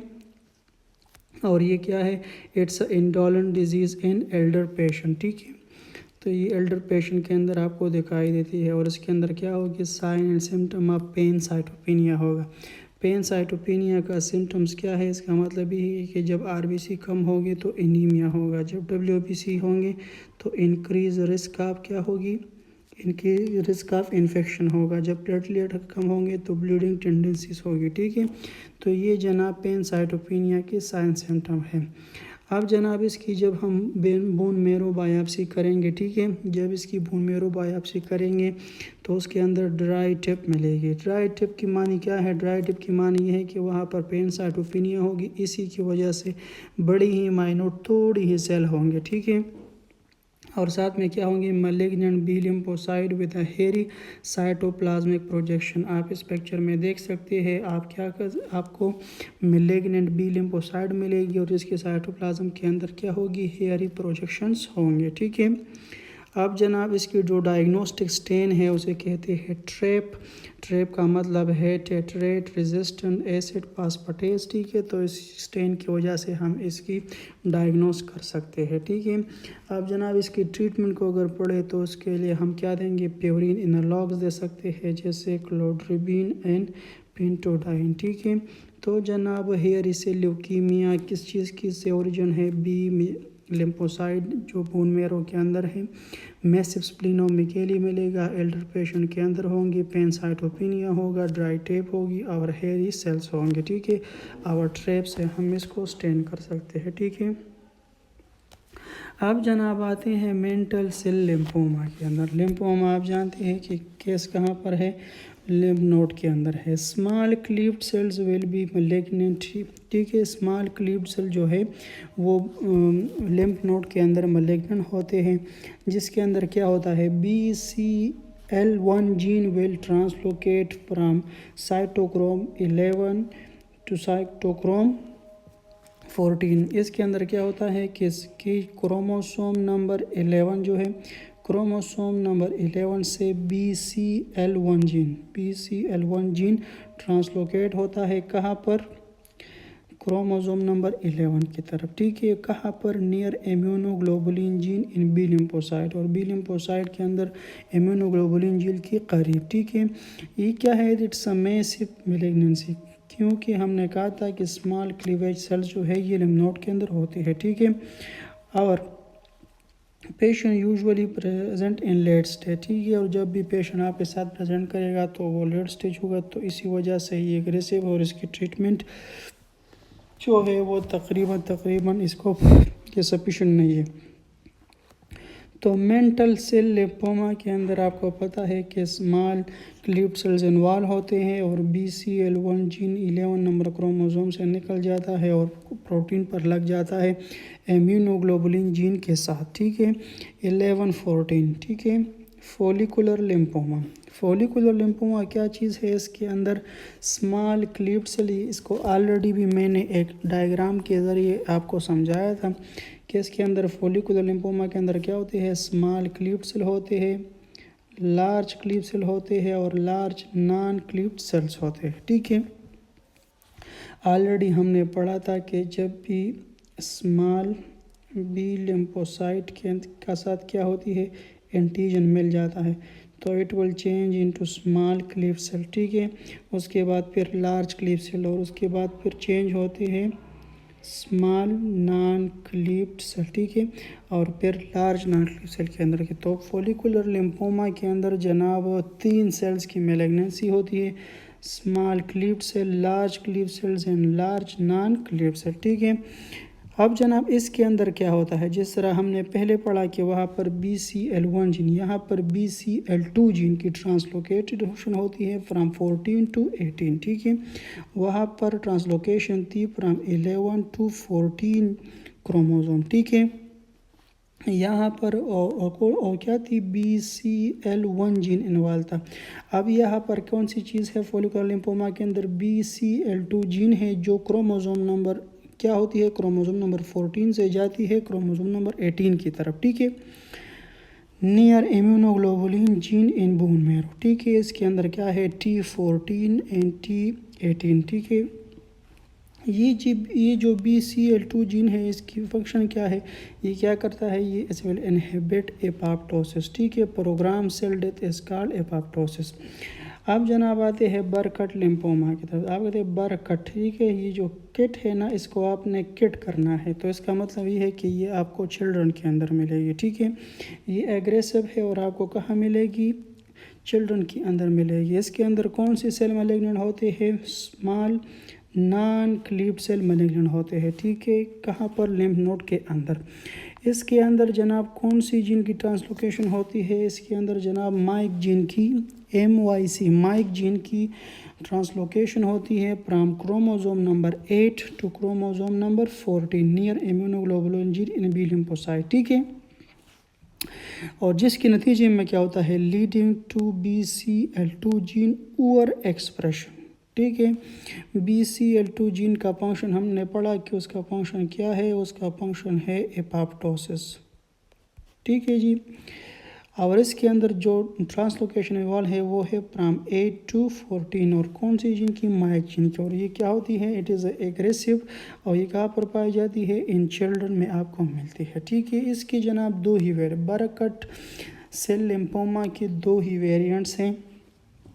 एक को हम कहते हैं अफ्रीकन टाइप और दूसरे को हम कहते हैं अमेरिकन टाइप। ठीक है जनाब, अफ्रीकन टाइप की तरफ आपको क्या मिलेगा, मास इन मैंडिबल, मैंडिबल के अंदर मास होगा and associated with Epstein Barr virus. ठीक है, आप इस पिक्चर्स में देख सकते हैं कि मैंडिबल के अंदर आपको एक मास मिलेगी। ठीक है, और क्या होगी, और patient will be associated with Epstein Barr virus. ठीक है, और एप्स्टन बार वायरस के लिए हमने पढ़ा था कि आरबीसी के ऊपर क्या है, इसके लिए एक अपना रिसेप्टर मौजूद है। ठीक है, अब जनाब आते हैं दूसरे वेरिएंट की तरफ। दूसरे वेरिएंट को हम कहते हैं अमेरिकन टाइप। अमेरिकन टाइप के अंदर एब्डोमिनल इन्वॉल्वमेंट होगी, इंटेस्टिनल ऑब्स्ट्रक्शन होगी, एसाइटिस होगी, एब्डोमिनल डिस्टेंशन होगी और it will associate with AIDS. ठीक है, African type will associate with Epstein-Barr virus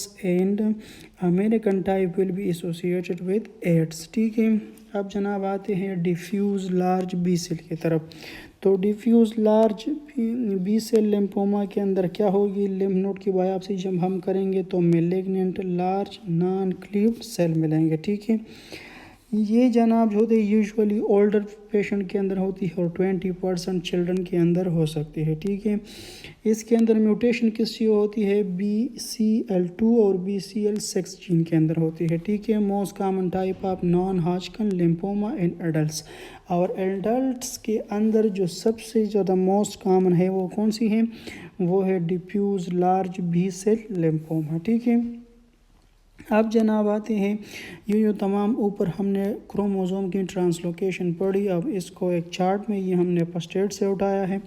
तो जनाब इसमें आप देख सकते हैं कि क्रोमोसोम नंबर 8 to 14 के अंदर क्या होती है, बरकट लिम्फोमा होता है। ठीक है, और उसमें क्रोमोसोम नंबर 8 से क्रोमोसोम नंबर 14 के अंदर किस चीज़ की ट्रांसलोकेशन होती है, माइक जीन की। ठीक है, मेंटल सेल लिम्फोमा के अंदर हमने पढ़ा कि 11 से 14 के अंदर होती है, और मार्जिनल सेल लिम्फोमा के अंदर हमने पढ़ा कि क्रोमोसोम नंबर 11 से 18 में होती है। अब जनाब फोलिकुलर लिम्फोमा के अंदर हमने पढ़ा कि BCL2 जीन की ट्रांसलोकेशन होती है near immunoglobulin genes in B lymphocyte from chromosome number 14 to chromosome number 18। ठीक है, और ये एफिल फैमिली M3 टाइप भी हम आगे पढ़ेंगे। अब जनाब पढ़ते हैं पेरिफेरल टी सेल इन ऑर्गन मेलिग्नेंसी। ठीक है, जब भी ऑर्गन की मेलिग्नेंसी होती है ड्यू टू टी सेल्स, तो इसको हमने ऑलरेडी 3 ग्रुप्स के अंदर डिवाइड किया था। क्लासिफिकेशन के अंदर भी हमने पढ़ा था कि एक को हम कहते हैं ATLL adult T cell lymphoma and leukaemia. ठीक है, दूसरी है जनाब माइकोसिस पंजियोडस और तीसरी है सेजारी सिंड्रोम। ठीक है, आप जनाब इन तीनों के अंदर आपको क्या मिलेगी, स्किन रैश मिलेगा। ठीक है, इन तीनों के अंदर जो सबसे जो मोस्ट कॉमन का साइन सिम्टम है वो है स्किन रैश। ठीक है, आप जनाब जनरली आपको पता है कि जब भी किसी के अंदर स्किन रश होती है तो वो डर्मेटोलॉजिस्ट के बाद जाता है। तो जनाब डर्मेटोलॉजिस्ट क्या करता है, एक ड्रग देता है एंटीवायरल, अगर किसी वायरस से हो तो जाएगा। एक जनाब देता है एंटीबायोटिक, अगर किसी एंटीबायोटिक से हुआ है तो जाएगा। अब जनाब एक देता है एंटी फंगल। ठीक है, एक जनाब देता है स्टेरॉइड। ठीक है, अगर किसी वायरस की वजह से हुआ है तो एंटीवायरल ठीक करेगा, अगर किसी एंटीबायोटिक से हुआ है तो एंटीबायोटिक ठीक करेगा, किसी फंगाई से हुआ है तो एंटी फंगल ड्रग ठीक करेंगे, अगर कोई ऑटो इम्यून कंडीशन है तो स्टेरॉइड देता है। आप जनाब इन 3-4 किस्म की दवाइयों देने के बाद भी अगर कोई स्किन रैश ठीक नहीं हो जाता तो डर्मेटोलॉजिस्ट क्या करेगा, अब क्या बोलेगा जनाब, स्किन बायोप्सी। ठीक है, स्किन बायोप्सी में आपको क्या मिलेंगे, मैलिग्नेंट CD4 T लिम्फोसाइट मिलेंगे। ठीक है, अब जनाब CD4 सेल के अलावा हाइपर कैल्सीमिया क्या होगी, पॉजिटिव होगी ATL के अंदर। ठीक है, और साथ में ये जो CD T लिम्फोसाइट है ये नेगेटिव होगी।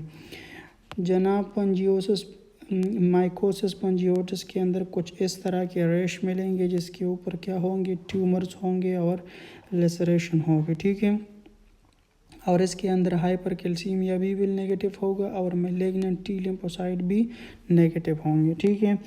और जब सीज़ारी सिंड्रोम का केस होगा तो सीज़ारी सिंड्रोम के अंदर हाइपर कैल्सीमिया क्या होगी, नेगेटिव होगी। और जनाब बायोप्सी के ऊपर आपको मिलेंगे सेरेब्रिफॉर्म सीज़ारी सेल विल बी पॉजिटिव। आप इस पिक्चर में देख सकते हैं कि दिस इज अ सीज़ारी सेल, ठीक है। सीज़ारी सेल के अंदर क्या होती है, पहले इर्रेगुलर न्यूक्लियर मेम्ब्रेन होती है। न्यूक्लियर की जो मेम्ब्रेन होती है वो इर्रेगुलर होती है, ठीक है। न्यूक्लियाई यूजुअली एब्सेंट, इसके अंदर न्यूक्लियाई एब्सेंट होते हैं। स्केंट लाइट ब्लू साइटोप्लाज्म, और साइटोप्लाज्म क्या होता है, ब्लू होता है। सेरेब्रिफॉर्म न्यूक्लियस लुक्स लाइक ब्रेन, और ये ब्रेन की तरह दिखाई देते हैं, ठीक है। बिस्मिल्लाहिर्रहमानिर्रहीम। अब हम पढ़ेंगे FAB classification of AML. FAB का मतलब है French American and British classification of acute myeloblastic leukaemia, ठीक है। इसके अंदर डिफरेंट वेरिएंट्स है। सबसे पहला वेरिएंट जो है उसे कहते हैं M0, जिसके अंदर माइलोब्लास्टिक क्या होगी, अनडिफ्रेंशिएट होगी, ठीक है। M1 के अंदर क्या होगी, माइलोब्लास्ट ल्यूकीमिया विदाउट म्यूटेशन, कोई म्यूटेशन नहीं होगी लेकिन फिर भी माइलोब्लास्ट ल्यूकीमिया होगा। M2 वेरिएंट में क्या बताती है, माइलोब्लास्टिक ल्यूकीमिया विद म्यूटेशन, ठीक है। और सबसे इन तमाम FAB क्लासिफिकेशन के अंदर सबसे जो इम्पोर्टेंट है वो है M3 क्लासिफिकेशन। M3 के अंदर क्या होगी, प्रोमाइलोसिटिक ल्यूकीमिया होगी, ठीक है। प्रोमाइलोसिटिक ल्यूकीमिया होगी और जिसमें क्या होगा, जिसमें DIC के चांसेस बढ़ेंगे, ठीक है। अब जनाब फोर्थ वेरिएंट में क्या है, माइलोमोनोसाइटिक ल्यूकीमिया, ठीक है। और फिफ्थ वेरिएंट में मोनोब्लास्टिक ल्यूकीमिया, और सिक्स्थ वेरिएंट में एक्यूट एरेथ्रो ल्यूकीमिया, एंड 7 के अंदर हम पढ़ेंगे एक्यूट मेगा कैरियोब्लास्टिक ल्यूकीमिया। तो ये जनाबी तमाम क्लासिफिकेशंस फेव क्लासिफिकेशन है, लेकिन अगर इसके अंदर आपने याद रखना है तो one and only that is M3 FAB classification, जिसके अंदर क्या क्या मौजूद है, promyelocytic leukaemia and it is associated with DIC, ठीक है। अब जनाब आते हैं M3 प्रोमाइलोसिटिक ल्यूकीमिया के बारे में थोड़ा बहुत पढ़ते हैं, ठीक है। अब जनाब इसके क्लिनिकल फीचर आप किस तरह आएंगे, DIC के तरह आएंगे। और DIC की तरह DIC में हमने पहले पढ़ा है, आप उसको देख सकते हैं, ठीक है। लेकिन अगर वोमेन आपकी सही, आप हमेशा याद रखें कि अगर फीमेल आपके साथ आए, आपको PP में फीमेल अगर DIC के साथ रिप्रेजेंट करे तो she will represent with menorrhagia, ठीक है। मेजॉरिटी केसेस यही से स्टोर होते हैं, ठीक है। DIC में आपको पता है कि साथ साथ बॉडी में क्लॉट्स भी बनते हैं और ब्लीडिंग टेंडेंसीज भी होती है, ठीक है। ये हम इसको डिटेल में पढ़ चुके हैं। अब जनाब इसके अंदर जीन की ट्रांसलोकेशन होगी, कौन सी जीन की, PAR जीन की, ठीक है। M3 प्रोमाइलोसिटिक ल्यूकीमिया के अंदर PAR जीन की ट्रांसलोकेशन होगी, ठीक है। कहाँ से, क्रोमोसोम नंबर 17 से क्रोमोसोम नंबर 15 के अंदर, ठीक है। और इसकी नतीजे में कौन सी म्यूटेशन होगी, PML जीन की म्यूटेशन होगी, ठीक है। पाकिस्तान मुस्लिम लीग 1517, ठीक है। आप इसको इस तरह याद सकते हैं, लीडिंग टू, जिसके नतीजे में क्या होगा, new chemical hybrid protein formation होगी, ठीक है। इसको हम इस तरह भी रख सकते हैं T1517, ठीक है। अब जनाब आते हैं माइलो डिस्प्लास्टिक सिंड्रोम की तरफ, ठीक है। हमने पढ़ा था कि माइलॉइड सीरीज़ के अंदर 3 किस्म की ल्यूकीमिया है। एक को हम कहते हैं AML को हमने पढ़ लिया। तीसरे को हम कहते हैं क्रॉनिक माइलोप्रोलिफरेटिव डिसऑर्डर, और तीसरे को हम कहते हैं माइलोडिस्प्लास्टिक सिंड्रोम, ठीक है। तो माइलोडिस्प्लास्टिक सिंड्रोम को पढ़ते हैं, ठीक है। माइलॉइड सीरीज़ को स्टार्ट करने में हमसे सबसे पहले क्या पढ़ा, हमने सबसे पहले AML पढ़ा। अब हम पढ़ेंगे माइलोडिस्प्लास्टिक सिंड्रोम, और इसके बाद पढ़ेंगे क्रॉनिक माइलोप्रोलिफरेटिव डिसऑर्डर, ठीक है। अब जनाब माइलो आप जानते हैं इसका मतलब है बोन मैरो, ठीक है। डिस्प्लास्टिक का मतलब है कि इसके अंदर डिस्प्लेजिया होगी, और सिंड्रोम आप जानते हैं the collection of different diseases, ठीक है। तो इसके अंदर क्या होगी, it is a clonal stem cell derived of myeloid series leading to abnormality of all three series. आप जानते हैं कि माइलाइट स्टेम सेल जो है उससे तीन किस्म की कॉलोनी फॉर्म्स, तीन किस्म की कॉलोनी बनते थे। CFUGM, जिससे आगे क्या बनती थी, जिससे आगे मोनोसाइट सीरीज़ के अंदर दाखिल होते थे, जिससे मैक्रोफेज बनता था। और जनाब फिर जो ग्राइनोसाइट सीरीज़ के अंदर था तो उससे न्यूट्रोफिल और बेजोफिल बनते थे, ठीक है। इसके अलावा जो कॉलोनी थी उसे हम कहते हैं ई कॉलोनी, जिससे यूजिनोफिल बनता था। तीसरी कॉलोनी ली जनाब CFUEM। CFUEM से दो चीज़ें बनते थे, एरिथ्रोसाइट और हमारा थ्रोम्बोसाइट बनते थे। तो इसके अंदर जनाब इस कॉलोनी की स्टेम सेल्स की डिसऑर्डर होगी, जिसकी वजह से इन तीनों सेल्स की एबनॉर्मेलिटी होगी, ठीक है। And it is a disease of the middle age, ठीक है। और ये मिडल एज का डिजीज़ है, पर 30 से लेके 60 ईयर एज वाली डिजीज़ है, ठीक है। अब जनाब इसके अंदर रिस्क क्या है, इसके अंदर रिस्क है the transformation of acute myeloid leukaemia, ठीक है। इसके अंदर ये रिस्क मौजूद है। अब जनाब इसके काजेज़ की तरफ आते हैं तो it is caused by de novo mutation या इन्वायरमेंटल एक्सपोजर की वजह से, रेडिएशन या फॉर एग्जांपल या इसकी DNA के अंदर डिफेक्ट होगा या कोई इन्वायरमेंटल एक्सपोजर होगा, जैसे रेडिएशन, बेंजीन एंड कीमोथेरेपी, ठीक है। अब जनाब आते हैं इसके क्लिनिकल फीचर्स में। तो क्लिनिकल फीचर्स में इसके साइन और सिम्टम्स को अगर देखें, साइन सिम्टम में हमें पैनसाइटोपेनिया के साइन सिम्टम मिलेंगे, ठीक है। अब जनाब हम पैनसाइटोपेनिया के लिए क्या करेंगे, RBC करेंगे। RBC पर हमें पता चलेगा, जिसके नतीजे में क्या होगा, बोन मैरो बायोप्सी हम करेंगे, ठीक है। जब हम बोन मैरो बायोप्सी करेंगे तो हमें बोन मैरो हाइपर सेलुलर मिलेगा या हाइपोसेलुलर मिलेगा या नॉर्मोसेलुलर मिलेगा, ठीक है। अब जनाब नॉर्मल सेलुलर उस वक्त मिलेगा जब डिज़ीज़ की शुरू होगी, प्रेजेंटेशन ऑफ डिजीज़ होगी। डिस्प्लास्टिक चेंजेस में क्या होगी, डिस्प्लास्टिक चेंज में आपको पता है कि RBC भी ज़्यादा प्रोड्यूस होंगे और न्यूट्रोफिल, ये तमाम चीज़ें प्रोड्यूस होंगी, लेकिन ये क्या होंगी, ये डिस्प्लास्टिक होंगी। डिस्प्लास्टिक RBC जब होगी तो क्या बनेगी, रिंग साइड्रोब्लास्ट बनेंगे। आप इधर देख सकते हैं रिंग साइड्रोब्लास्ट सेल्स बनेंगे, ठीक है। डिस्प्लास्टिक न्यूट्रोफिल्स बनेंगे, जैसे प्लाकर ह्यूट सेल। आप इधर देख सकते हैं कि RBC के अंदर दो बड़े बड़े न्यूक्लियस, ऐसे हम कहते हैं प्लाकर ह्यूट सेल, ठीक है। तो डिस्प्लास्टिक न्यूट्रोफिल्स मिलेंगे और डिस्प्लास्टिक प्लेटलेट्स मिलेंगे, आप इस तरह देख सकते हैं, ठीक है। इसको हम पान बॉल सेल्स भी कहते हैं, ये पान बॉल सेल है आपके साथ, ठीक है। तो जनाब डिस्प्लास्टिक चेंजिंग मिलेगी और बोन मैरो के अंदर, और साथ में पैनसाइटोपेनिया होगा, ठीक है। अब जनाब आते हैं क्रॉनिक माइलोप्रोलिफरेटिव डिसऑर्डर की तरफ, ठीक है। हमने पहले पढ़ा कि जो हमारी माइलॉइड सीरीज़ की ल्यूकीमियास है उसके अंदर क्या थी, इसके अंदर हमने AML पढ़ लिया, ठीक है। फिर उसके बाद हमने माइलोडिस्प्लास्टिक सिंड्रोम पढ़ा इससे पहले, और अब हम पढ़ेंगे क्रॉनिक माइलोप्रोलिफरेटिव डिसऑर्डर, ठीक है। क्रॉनिक माइलोप्रोलिफरेटिव डिसऑर्डर नाम से पता चलता है कि ये क्रॉनिक डिजीज़ है जिसके अंदर bone marrow, myelo means bone marrow, जिसके अंदर प्रोलिफरेटिव ज़्यादा प्रोलिफरेशन होती है और ये उसी का डिसऑर्डर है, ठीक है, नाम से पता चलता है। It is a malignancy of mature cell, जितनी माइलॉइड सेल की है मैच्योर, उसकी मैच्योर सेल की क्या है, डिसऑर्डर है, जिसके अंदर बोन मैरो क्या होता है, ये हाइपर सेलुलर होता है, ठीक है। And it is also colonial stem cell disorder, ठीक है। इसके अंदर 3 लाइन्स तीनों इन्वॉल्व होते हैं और आल तीनों क्या होते हैं, एबनॉर्मल होते हैं।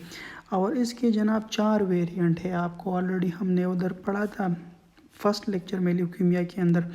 Chronic myelocytic leukaemia, chronic myelocytic leukaemia, polycythaemia, rubra vera essential, thrombocythaemia and myelofibrosis, ठीक है। इसको हम आगे पढ़ेंगे।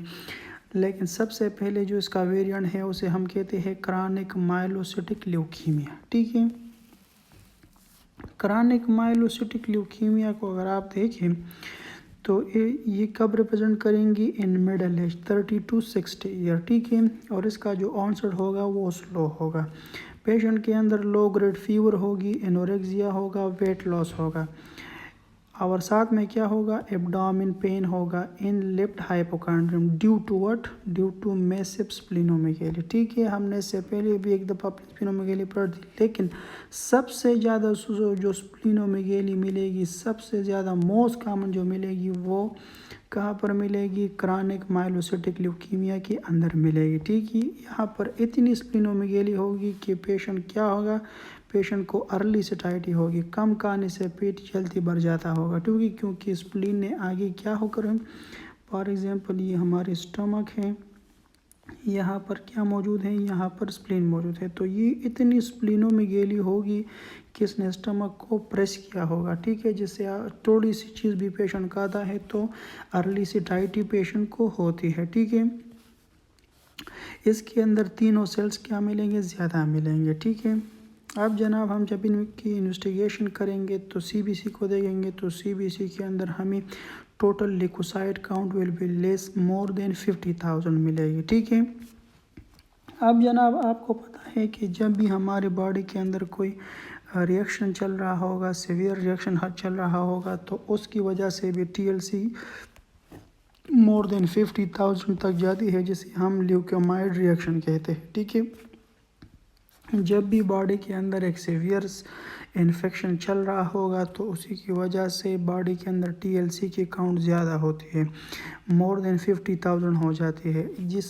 इसी पे 50,000 तक पहुंचने के लिए इस तरह आप समझें कि जब भी बॉडी के अंदर सीवियर इन्फेक्शन होता है तो TLC will be more than 50,000, और इसी को हम कहते हैं ल्यूकोमाइड रिएक्शन। ठीक है, अब जनाब यहाँ पर भी टीएलसी मोर देन 50,000 है, यहाँ पर भी मोर देन 50,000 है। अब हम इसको क्रॉनिक माइलोसिटिक ल्यूकीमिया को, क्रॉनिक माइलोसिटिक ल्यूकीमिया और ल्यूकोमाइड रिएक्शन को कैसे डिफरेंशिएट करेंगे। ठीक है, तो जनाब इसकी डिफरेंशिएशन के लिए हम क्या करेंगे, हम LAP को देखेंगे।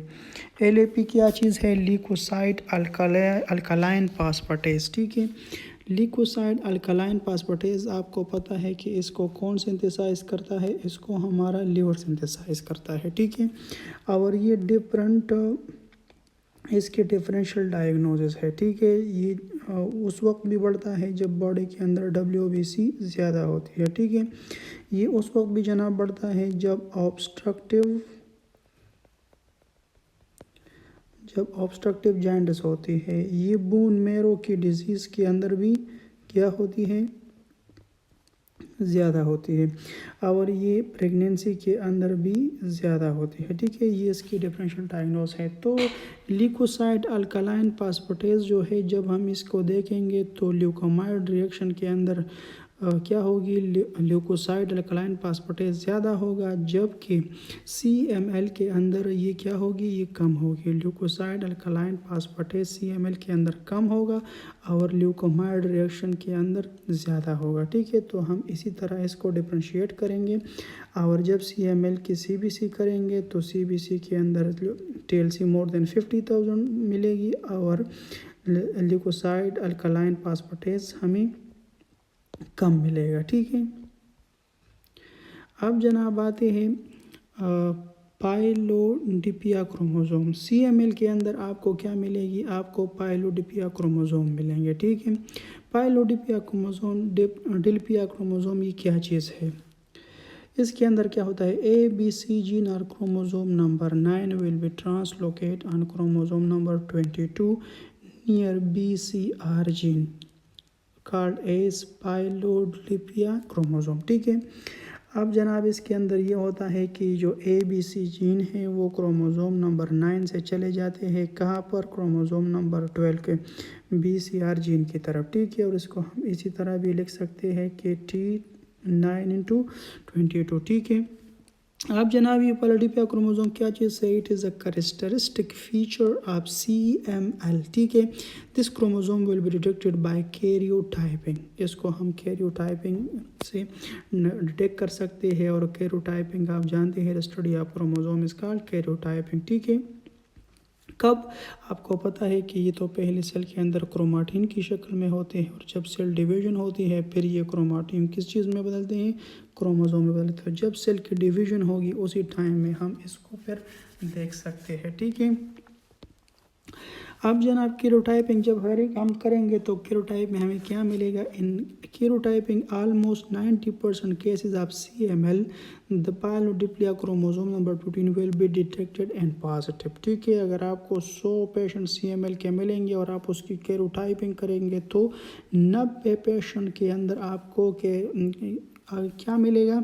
पाइलोडिप्लिया क्रोमोसोम नंबर 22 के ऊपर मिलेंगे, ठीक है। और बाकी 10% जो है उसमें भी होता है, लेकिन 10% में आपको किस चीज़ पर डिटेक्ट करेंगे? उसको फेश टेस्ट पर डिपेंड किया। ये क्या चीज़ है? फ्लोरेसेंट इन साइटो हाइब्रिडाइजेशन, ये दूसरा टेस्ट है, आप इसको ऊपर भी डायग्नोज कर सकते हैं। तो in short Philadelphia chromosome will be seen in CML, ठीक है। अब जनाब आते हैं हमारे क्रॉनिक माइलोप्रोलिफरेटिव डिसऑर्डर के दूसरे वेरिएंट की तरफ, ठीक है। दूसरे वेरिएंट में क्या चीज़ है? पॉलीसाइथेमिया वेरा, ठीक है। पॉलीसाइथेमिया वेरा को जानने से पहले आप सबसे पहले ये जाने कि ये पॉलीसाइथेमिया क्या चीज़ है, ठीक है। पॉलीसाइथेमिया आपको पता है कि हमारे RBC की काउंट जो है वो लेस देन 5.5 मिलियन है, ठीक है। और जब भी ये मोर देन 7 मिलियन हो जाए इसे हम पॉलीसाइथेमिया कहते हैं। हेमोग्लोबिन आप जानते हैं कि ये 13 ग्राम से लेके क्या है 16 ग्राम तक नॉर्मल है। जब भी ये मोर देन 17 ग्राम पर डिसऑर्डर हो जाए दिस इज़ पॉलीसाइथेमिया, ठीक है। अब जनाब इस पॉलीसाइथेमिया के दो ही टाइप्स है, एक को हम कहते हैं एब्सोल्यूट पॉलीसाइथेमिया, दूसरे को हम कहते हैं रिलेटिव पॉलीसाइथेमिया, ठीक है। आप ऑलरेडी जानते हैं कि हमारी बॉडी के अंदर जो है ये जो फ्लूइड पड़े हुए हैं, या फॉर एग्जांपल 100% अगर ब्लड को चेक करें तो इसके अंदर 60% प्लाज्मा है और 40% इसके अंदर क्या है? ब्लड सेल है, ठीक है। जब जनाब अगर हम इससे ये प्लाज्मा को निकालेंगे, ठीक है, तो प्लाज्मा की कंसंट्रेशन लो हो जाएगी और ब्लड सेल की कंसंट्रेशन ज़्यादा हो जाएगी, ठीक है। जिसके नतीजे में क्या होगा? ये ड्यू टू हीमो कंसंट्रेशन होगा, यानी गाढ़ापन होगा, खून भी गाढ़ा हो जाएगा, ठीक है। किस चीज़ की वजह से? ड्यू टू डिहाइड्रेशन की वजह से, प्लाज्मा को निकालने की वजह से, ठीक है। आप डिहाइड्रेशन के काज आप ऑलरेडी जानते हैं कि, ठीक है, कि क्या है? वोमिटिंग है, डायरिया है, प्रोफ्यूज स्वेटिंग है, डिक्रीज वाटर इनटेक है और सीवियर बर्न है, ठीक है। डिक्रीज वाटर इनटेक के बारे में आप याद रखिए कि जब भी आपके अंदर बॉडी के अंदर वाटर की इनटेक कम होती है और आप अपनी CBC करते हैं तो CBC के अंदर आपका हेमोग्लोबिन आपको ज़्यादा मिलता है, RBC आपको ज़्यादा मिलती है, ठीक है। तो आप खुश होते हैं कि जनाब RBC ये चीज़ तो पूरा है, जबकि क्या है? इन डिक्रीज़ वाटर इनटेक, ठीक है। मेरा ख़ुद का ये मसला था कि जब भी मैं CBC करता था तो मेरे RBC के काउंट ज़्यादा आते थे। फिर जब मैंने ये पढ़ा कि ये क्या चीज़ है, बहुत सी डॉक्टरों से भी मशवरा किया, किसी ने मुझे इसके रीज़न नहीं बताए, लेकिन फिर जब मैंने ये पढ़ा तो फिर मैंने क्या किया? वाटर इनटेक ज़्यादा की, और जब भी मैंने CBC की तो उससे पहले मैंने वही अच्छी तरह वाटर पिया, और जब मैंने CBC किया तो मेरे RBC काउंट नॉर्मल आए, ठीक है। तो जब भी आप RBC करते हैं, CBC करते हैं तो उससे पहले सफिशेंट वाटर ले ताकि आपका CBC का रिपोर्ट क्लियर आए, ठीक है। और आप लोग जानते हैं कि जब सर्दियों के मौसम में लोग वाटर इनटेक कम करते हैं, ज़्यादातर बुज़ुर्ग लोग जब इसकी वाटर इनटेक कम करते हैं तो इसी वाटर इनटेक की वजह से आपको पता है कि उसकी हार्ट रेट ज़्यादा होती है, ठीक है। और ऑलरेडी उन लोगों के अंदर तो हार्ट के मसले चल रहे होते हैं, और उसी की वजह से क्या होती है? हार्ट रेट ज़्यादा होता है, जिससे हीमो, और ऑलरेडी ब्लड के अंदर कौन सी चीज़ शामिल है? हीमो कंसंट्रेशन शामिल होती है, तो इससे MI का रिस्क बढ़ता है, ठीक है। और एक और भी चीज़ ये है कि विंटर के अंदर तो आपको ऐसी भी पता है कि वेज़ो कंस्ट्रक्शन हुई होती है, ठीक है। तो एक तरफ से हार्ट रेट बढ़ रहा होता है, ऊपर वाटर की डिक्रीज इनटेक की वजह से क्या होती है, हीमो कंसंट्रेशन होता है, एक तरफ से वेज़ो कंस्ट्रक्शन होती है, तो एमआई के चांसेस बढ़ जाते हैं, ठीक है। अब जनाब आते हैं कि इन तमाम काजेज़ की वजह से क्या होगी, सीबीसी के अंदर मोर देन 7 मिलियन आरबीसी मिलेंगे और हेमोग्लोबिन इज़ मोर देन 17 मिलेगा, ठीक है। आफ्टर 24 आवर जब आप पेशेंट को क्या करेंगे, डिहाइड्रेशन से निकालेंगे, पेशेंट को क्या देंगे जनाब, पेशेंट को फ्लूइड देंगे, ठीक है। जब आप पेशेंट को फ्लूइड देंगे तो HB जो अभी जो 17 है ये it will drop into HB 11, ठीक है।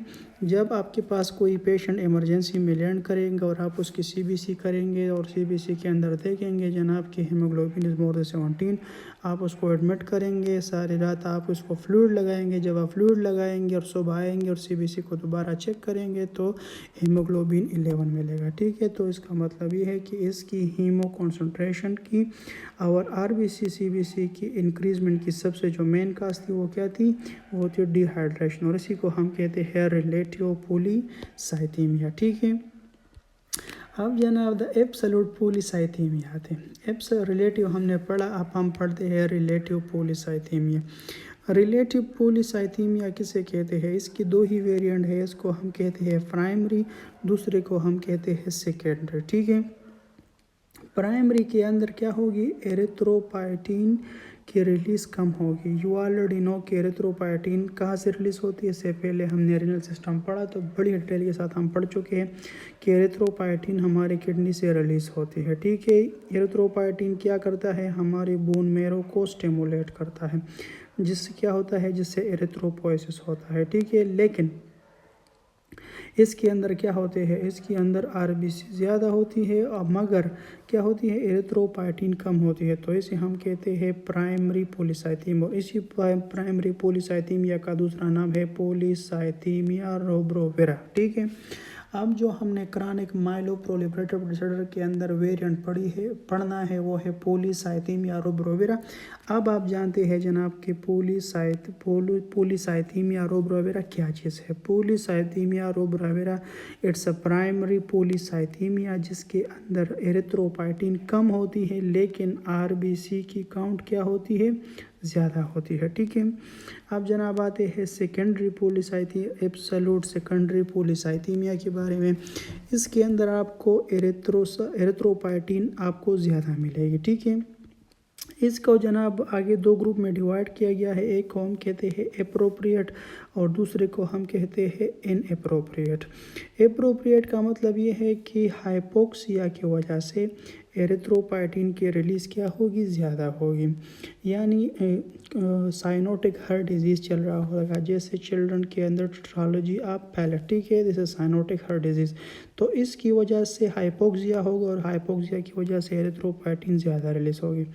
या जनाब हाई एल्टीट्यूड या हिली एरियाज़ के अंदर, या जनाब स्मोकिंग के अंदर, ठीक है, स्मोकिंग के अंदर भी एरिथ्रोपाइटिन ज़्यादा होगी, ठीक है। और COPD के अंदर क्रॉनिक ऑब्स्ट्रक्टिव पल्मोनरी डिजीज़, क्योंकि आपको पता है वहाँ पर लंग डैमेज होती है और लंग डैमेज की वजह से हाइपोक्सिया होता है और हाइपोक्सिया की वजह से इंक्रीज एरिथ्रोपोइटिन रिलीज़ होती है और एरिथ्रोपोइटिन की ज़्यादा रिलीज़ होने की वजह से एरिथ्रोपोइसिस ज़्यादा होती है, ठीक है। अब जनाब आते हैं इनएप्रोप्रिएट का मतलब ये है कि there is no hypoxia but it will increase the release of erythropoietin due to what, due to ectopic release. Normally तो हम जानते हैं कि it will release from the kidney, but यहाँ पर कोई ऐसी मेलेग्नेंसीज होगी जो मेलेग्नेंसी क्या करेंगे, विदाउट हाइपोक्सिया एरिथ्रोपाइटिन को रिलीज़ करेंगे, जैसे cerebral tumour, renal cell carcinoma and hepatocellular carcinoma, ठीक है। तो अब हम जो पढ़ने जा रहे हैं वो है पॉलीसाइथीमिया रूब्रोविरा, जिसके अंदर एरिथ्रोपाइटिन कम होती है, ठीक है, और RBC ज़्यादा होती है। पॉलीसाइथीमिया रोब्रोवेरा क्या चीज़ है? It is a primary absolute polycythaemia, ठीक है। अब जनाब आते हैं अपने टॉपिक की तरफ, इसे हम कहते हैं polycythaemia रोब्रोवेरा। Polycythemia rubra is a variant of chronic myeloproliferative disorder, ठीक है। It is also a colonial stem cell disorder, ठीक है। It all three lines will be abnormal, ठीक है। इसके अंदर क्या होगी? एरिथ्रोपाइटिन कम होगी और प्राइमरी एब्सोल्यूट पॉलीसाइथीमिया, ये तमाम बातें हम कर चुके हैं, ठीक है। और इसके अंदर क्या होगी? Associated with JAK2 kinase mutation, इसके अंदर JAK2 काइनेज म्यूटेशन होगी, ठीक है। अब जनाब इसके अंदर 3 किस्म के सेल्स होते हैं, यू ऑलरेडी नो दैट, ठीक है। कॉलोनली सेल माइलोप्रेशन की वजह से जनाब RBC बढ़ते हैं, ठीक है। बेजोफिल्स बढ़ते हैं और प्लेटलेट्स बढ़ते हैं, ठीक है।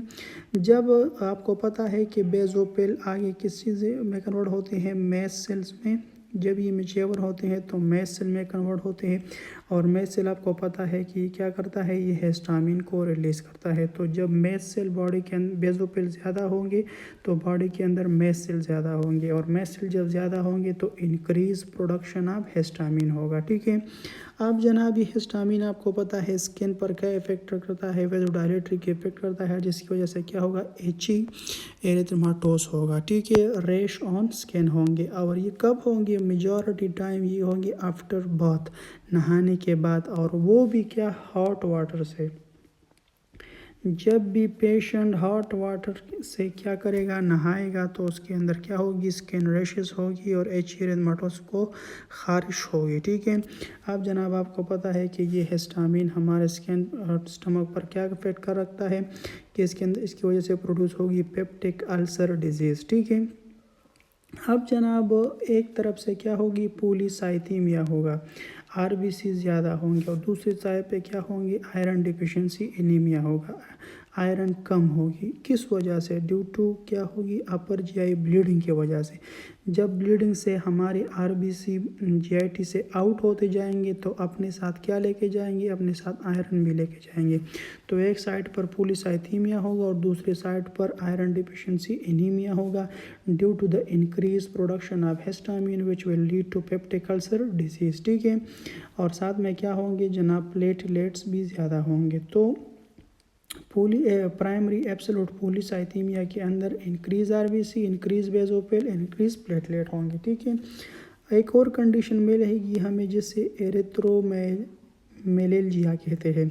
एरिथ्रोमेलेजिया के अंदर क्या होता है जनाब? Severe burning pain and red blue discolouration due to episodic blood clot in blood vessels and periphery, ठीक है। जब भी प्लेटलेट्स बहुत ज़्यादा होंगे उसी प्लेटलेट की वजह से डिफरेंट क्लॉट्स बनेंगे और क्लॉट एपिसोडिकली हमारे पेरिफेरी के ब्लड वेजल्स में क्या करेंगे? वहाँ क्लॉट बनाएंगे, जिसकी वजह से एरिथ्रोमेलेजिया होगा। आप इस पिक्चर में देख सकते हैं, ठीक है।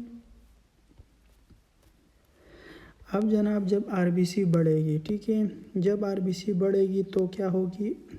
उसकी वजह तो आप जानते हैं कि इसके अंदर एरिथ्रोपाइटिन की रिलीज़ कम होगी लेकिन RBC ज़्यादा होगी, हेमाटोक्रिट ज़्यादा होंगे, पैक्सिल वॉल्यूम ज़्यादा होगा और ब्लड ज़्यादा होगी तो हाइपर विस्कोसिटी सिंड्रोम होगा, ठीक है। साथ में जनाब आपको प्लेथोरा मिलेगा, सुर्ख रंग मिलेगी, DVT मिलेगी, साइनोसिस मिलेगा, increase turnover of the cell, tumour lysis होगी। आपको पता है जब सेल ज़्यादा प्रोड्यूस होंगे तो ज़्यादा लाइसिस होगी।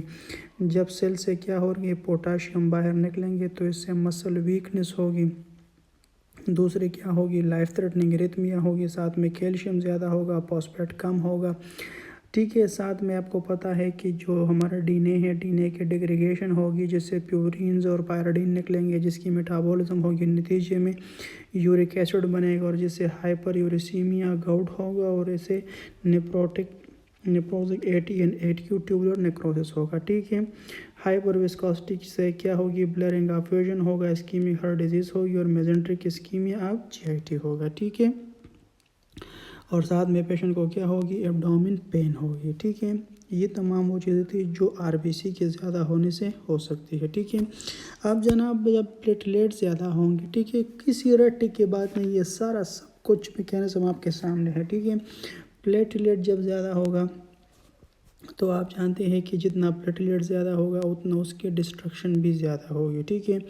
और जब ये डिस्ट्रक्ट होती है तो इसकी डिस्ट्रक्शन से क्या मिलता है, increase PDGF, platelet derive growth factor, ये ज़्यादा होता है। ये क्या करता है, ये जनाब जाता है और हमारी माइलोफाइब्रोसिस करता है, यानी बोन मैरो की फाइब्रोसिस करवाता है, ठीक है।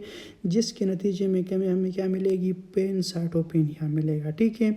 और इसी पेनसाइटोपेनिया को हम कहते हैं एक्यूट स्पेंट पेस, ठीक है। तो एक्यूट स्पेंट पेस की वजह से हमें पेनसाइटोपेनिया मिलेगी। एक तरफ पर ये चीज़ें ज़्यादा होगी, दूसरे पर इसकी वैल्यू कम होगी। किस चीज़ की वजह से, पेनसाइटोपेनिया की वजह से, ठीक है।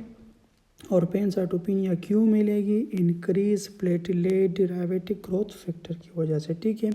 अब जनाब हम इसकी ट्रीटमेंट किस तरह करेंगे, पॉलीसाइथीमिया रूब्रोविरा की ट्रीटमेंट क्या करेंगे, सबसे पहले हम क्या करेंगे, प्लेबॉटमी करेंगे, पेशेंट से ब्लड निकालेंगे, ठीक है।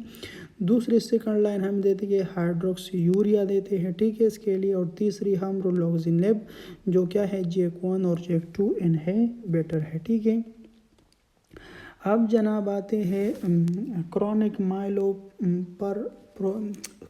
माइलो प्रोलिफरेटिव डिसऑर्डर जो CML है उसके अगले वेरिएंट की तरफ। इसका जो अगला वेरिएंट है वो है एसेंशियल थ्रोम्बोसाइटोपेनिया, ठीक है। इसके अंदर तीनों सीरीज़ बढ़ेंगे, लेकिन सबसे ज़्यादा जो बढ़ेंगे वो क्या होंगी, प्लेटलेट्स होंगी, ठीक है। इसमें प्लेटलेट की मकदार मोर देन क्या होगी, 1 मिलियन होगी, ठीक है। अगर आप डिफरेंट बुक्स देंगे तो उसमें ये चीज़ नहीं दी हुई है, एसेंशियल थ्रोम्बोसाइटोपेनिया नहीं दिया गया हो, ठीक है, लेकिन यहाँ नोट्स में लिखा गया है। अब जनाब जो प्लेटलेट जब इतने बढ़ेंगे तो या क्या करेंगे, या हाइपो फंक्शन करेंगे या हाइपर फंक्शन करेंगे, ठीक है। जब हाइपो फंक्शन करेंगे तो क्या करेंगे, ब्लीडिंग होगी, उससे एपिस्टॉक्सिस होगा और परपोरा ऑन स्कैन होगा। और जब ये क्या करेंगे, हाइपर फंक्शन करेंगे तो इससे क्लॉट बनेगा, क्लॉट जाके ब्रेन में अगर डिपोज होगा तो CVA होगी, लंग्स वास्कुलेचर में होगा तो पल्मोनरी एम्बोलिज्म होगी, ब्लड वेसल के अंदर हो DVT होगी, और ब्लड कैरी सिंड्रोम जब हमारे कॉमन बाइल डक्ट के अंदर होगी तो ब्लड कैरी सिंड्रोम होगा, और रीनल के अंदर होगा तो RVT होगा, रीनल वेन थ्रोम्बोसिस होगी, ठीक है। पेशेंट अल्टीमेटली डेवलप पेनसाइटोपेनिया, और पेशेंट की अल्टीमेट रिजल्ट क्या होगी, pancytopenia due to acute spent phase. Acute spent phase हमने पढ़ा कि किस तरह होता है, ठीक है। दोबारा अगर मैं आपको दिखा दूँ, जब भी प्लेटलेट्स क्या होंगी, बोन मैरो के अंदर ज़्यादा होंगे तो उसकी डिग्रेडेशन होगी, जिसके डिग्रेडेशन से इंक्रीज़ होगा प्लेटलेट डिराइव्ड ग्रोथ फैक्टर। ये जाएगा जनाब हमारे बोन मैरो की फाइब्रोसिस करेगा, और फिर जब फाइब्रोसिस करेगा तो उसकी वजह से क्या होगी, पेनसाइटोपेनिया होगी, और इसी रिएक्शन को हम कहते हैं एक्यूट स्पेंट पेस। तो जनाब यहाँ पर क्या होता है, patient ultimately develop pancytopenia due to acute. जनाब अब पढ़ते हैं myelofibrosis, the last variant of chronic myeloproliferative disorder, ठीक है। आपने ये सुना होगा या देखा होगा, एक फिनोमेना है जिसे हम कहते हैं होमोपिजियन फिनोमेना। जब आप अपने घर से कबूतर को उड़ाते हैं तो वो जाती है, सेल सपाटे करती है, और दोबारा जिस जगह से आपने उठाई है दोबारा वहाँ पर आती है, ठीक है। तो हमारे बॉडी का जो कबूतर है वो आप जानते हैं वो कौन है, वो है ब्लड सेल, ठीक है। ये ब्लड सेल आप जानते हैं कि ये कहाँ से उड़ी है, ये हमारी यॉर्क सैक से उड़ी है, ठीक है। और कहाँ पर आई है, बोन मैरो पर आई है। जब जनाब ये हमारे बोन मैरो ये हमारे ब्लड सेल बदतमीज़ी पर उतर आएंगे, तो जब बोन मैरो से उठेंगे, जब बोन मैरो से उठेंगे जनाब तो फिर दोबारा बोन मैरो पर नहीं आएंगे, ठीक है। कहाँ जाएंगे, अपनी पुरानी यादों को ताज़ा करने के लिए। और ब्लड सेल की पुरानी यादें कहाँ पर है, स्प्लीन के अंदर है। आप जानते हैं कि पहले ये स्प्लीन के अंदर मौजूद थे, स्प्लीन के अंदर मौजूद है, लिम्फ नोड के अंदर मौजूद है, लीवर के अंदर मौजूद है, इसके बाद जो है थी पोस्टीरियर आयोटिक वाल के अंदर मौजूद थी, और टेस्टिस के अंदर थी। तो ये जनाब अपनी पुरानी सारी यादों को ताज़ा करेंगे, ठीक है। तो जनाब माइलोफाइब्रोसिस भी इसी तरह है। इसके अंदर क्या होगी, कॉलोनियल स्टेम सेल की डिसऑर्डर होगी। इसके अंदर 3 सीरीज सेल्स ज़्यादा होंगे, यानी आरबीसी भी ज़्यादा होंगे, प्लेटलेट भी ज़्यादा होंगे। एग्रेसिव मैलिग्नेंसी है, ठीक है। Variant of chronic myeloproliferative disorder है, ठीक है। और इसके अंदर आपको साइन सिम्टम्स ऑफ पैनसाइटोपिनिया मिलेंगे, ठीक है। पैनसाइटोपिनिया के साइन सिम्टम मिलेंगे तो इसका एंड रिजल्ट क्या होगा, बोन मैरो फाइब्रोसिस होगी, ठीक है। आप इस पिक्चर में देख सकते हैं, this is a bone marrow biopsy, ठीक है। इसके अंदर फाइब्रोब्लास्ट सेल ज़्यादा होते हैं जिससे बोन मैरो की फाइब्रोसिस होती है, ठीक है। क्यों होती है इसको ऑलरेडी हमने डिस्कस किया। पेशेंट आपको मिलेगा जनाब विद मैसिव स्प्लीनोमेगेली। आपको पता है जो कबूतर उड़ी है, जो ब्लड सेल उड़ी है, वो पुरानी यादें कहाँ पर लेकर गए हैं, मैसिव अपनी पुरानी यादें स्प्लीन की तरफ गए हुए हैं, तो इसी वजह से आपको मिलेगी मैसिव स्प्लीनोमेगेली, ठीक है। अब आपको पता है स्प्लीनोमेगेली क्यों मिलेगी, due to extra medullary haemopoiesis in spleen. आपको पता है कि ये बोन मैरो के अंदर हमारी ब्लड सेल जनरेट होती है, और जब बोन मैरो के अलावा किसी और जगह पर इसकी रीजनरेशंस होती है तो उसे हम कहते हैं एक्स्ट्रा मेडुलरी हीमोपोइसिस। अब जनाब हीमोपोइसिस कहाँ पर होगी, स्प्लीन पर होगी। अब ये जो कबूतर उड़ी है ब्लड बोन मैरो से, अब ये बोन मैरो की तरफ नहीं आएगी, अब ये पुराने ठिकाने पर गई है, स्प्लीन पर गई है, वहाँ पर ये हेमेटोपोइसिस कर रही है, जिसके नतीजे में मैसिव स्प्लीनोमेगेली होगा, ठीक है। अब जनाब हम जब पेरिफेरल स्मेयर करेंगे तो पेरिफेरल स्मेयर पर हमें मिलेगा leukoerythroblast and tear cell, ठीक है। टीयर सेल आपको क्यों मिलेंगे, जब आप इसकी बायोप्सी करेंगे बोन मैरो की तो वहाँ पर इंक्रीज फाइब्रोब्लास्ट की वजह से, इंक्रीज फाइब्रोब्लास्ट की वजह से वहाँ पर फाइब्रोसिस होएगा। तो इसी फाइब्रोसिस को लेके हमारे जो आरबीसी है वो रो पड़ते हैं, ठीक है, जिसकी वजह से उसकी शक्ल इस तरह होती है। तो इसके रोने को हम कहते हैं टीयर सेल, ठीक है, खून की आंसू के कतरे की तरह, ठीक है। जब हम जनाब इसकी बोन मैरो बायोप्सी करेंगे तो उसके अंदर हमें क्या मिलेगी, ड्राई टेप मिलेगा। ड्राई टेप क्यों मिलेगा, due to the excessive destruction of abnormal platelets. जितने प्लेटलेट ज़्यादा होगी उतनी डिस्ट्रक्शंस होती है, you know better, due to what, due to platelet derivative growth factor, ठीक है।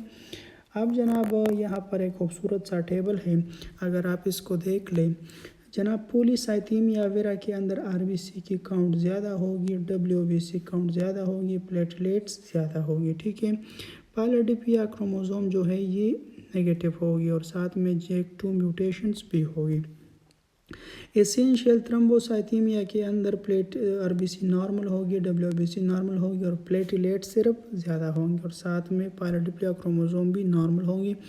और जनाब क्या होंगी, JAK म्यूटेशन इसके अंदर भी होगी, लेकिन 30 to 50%, ठीक है।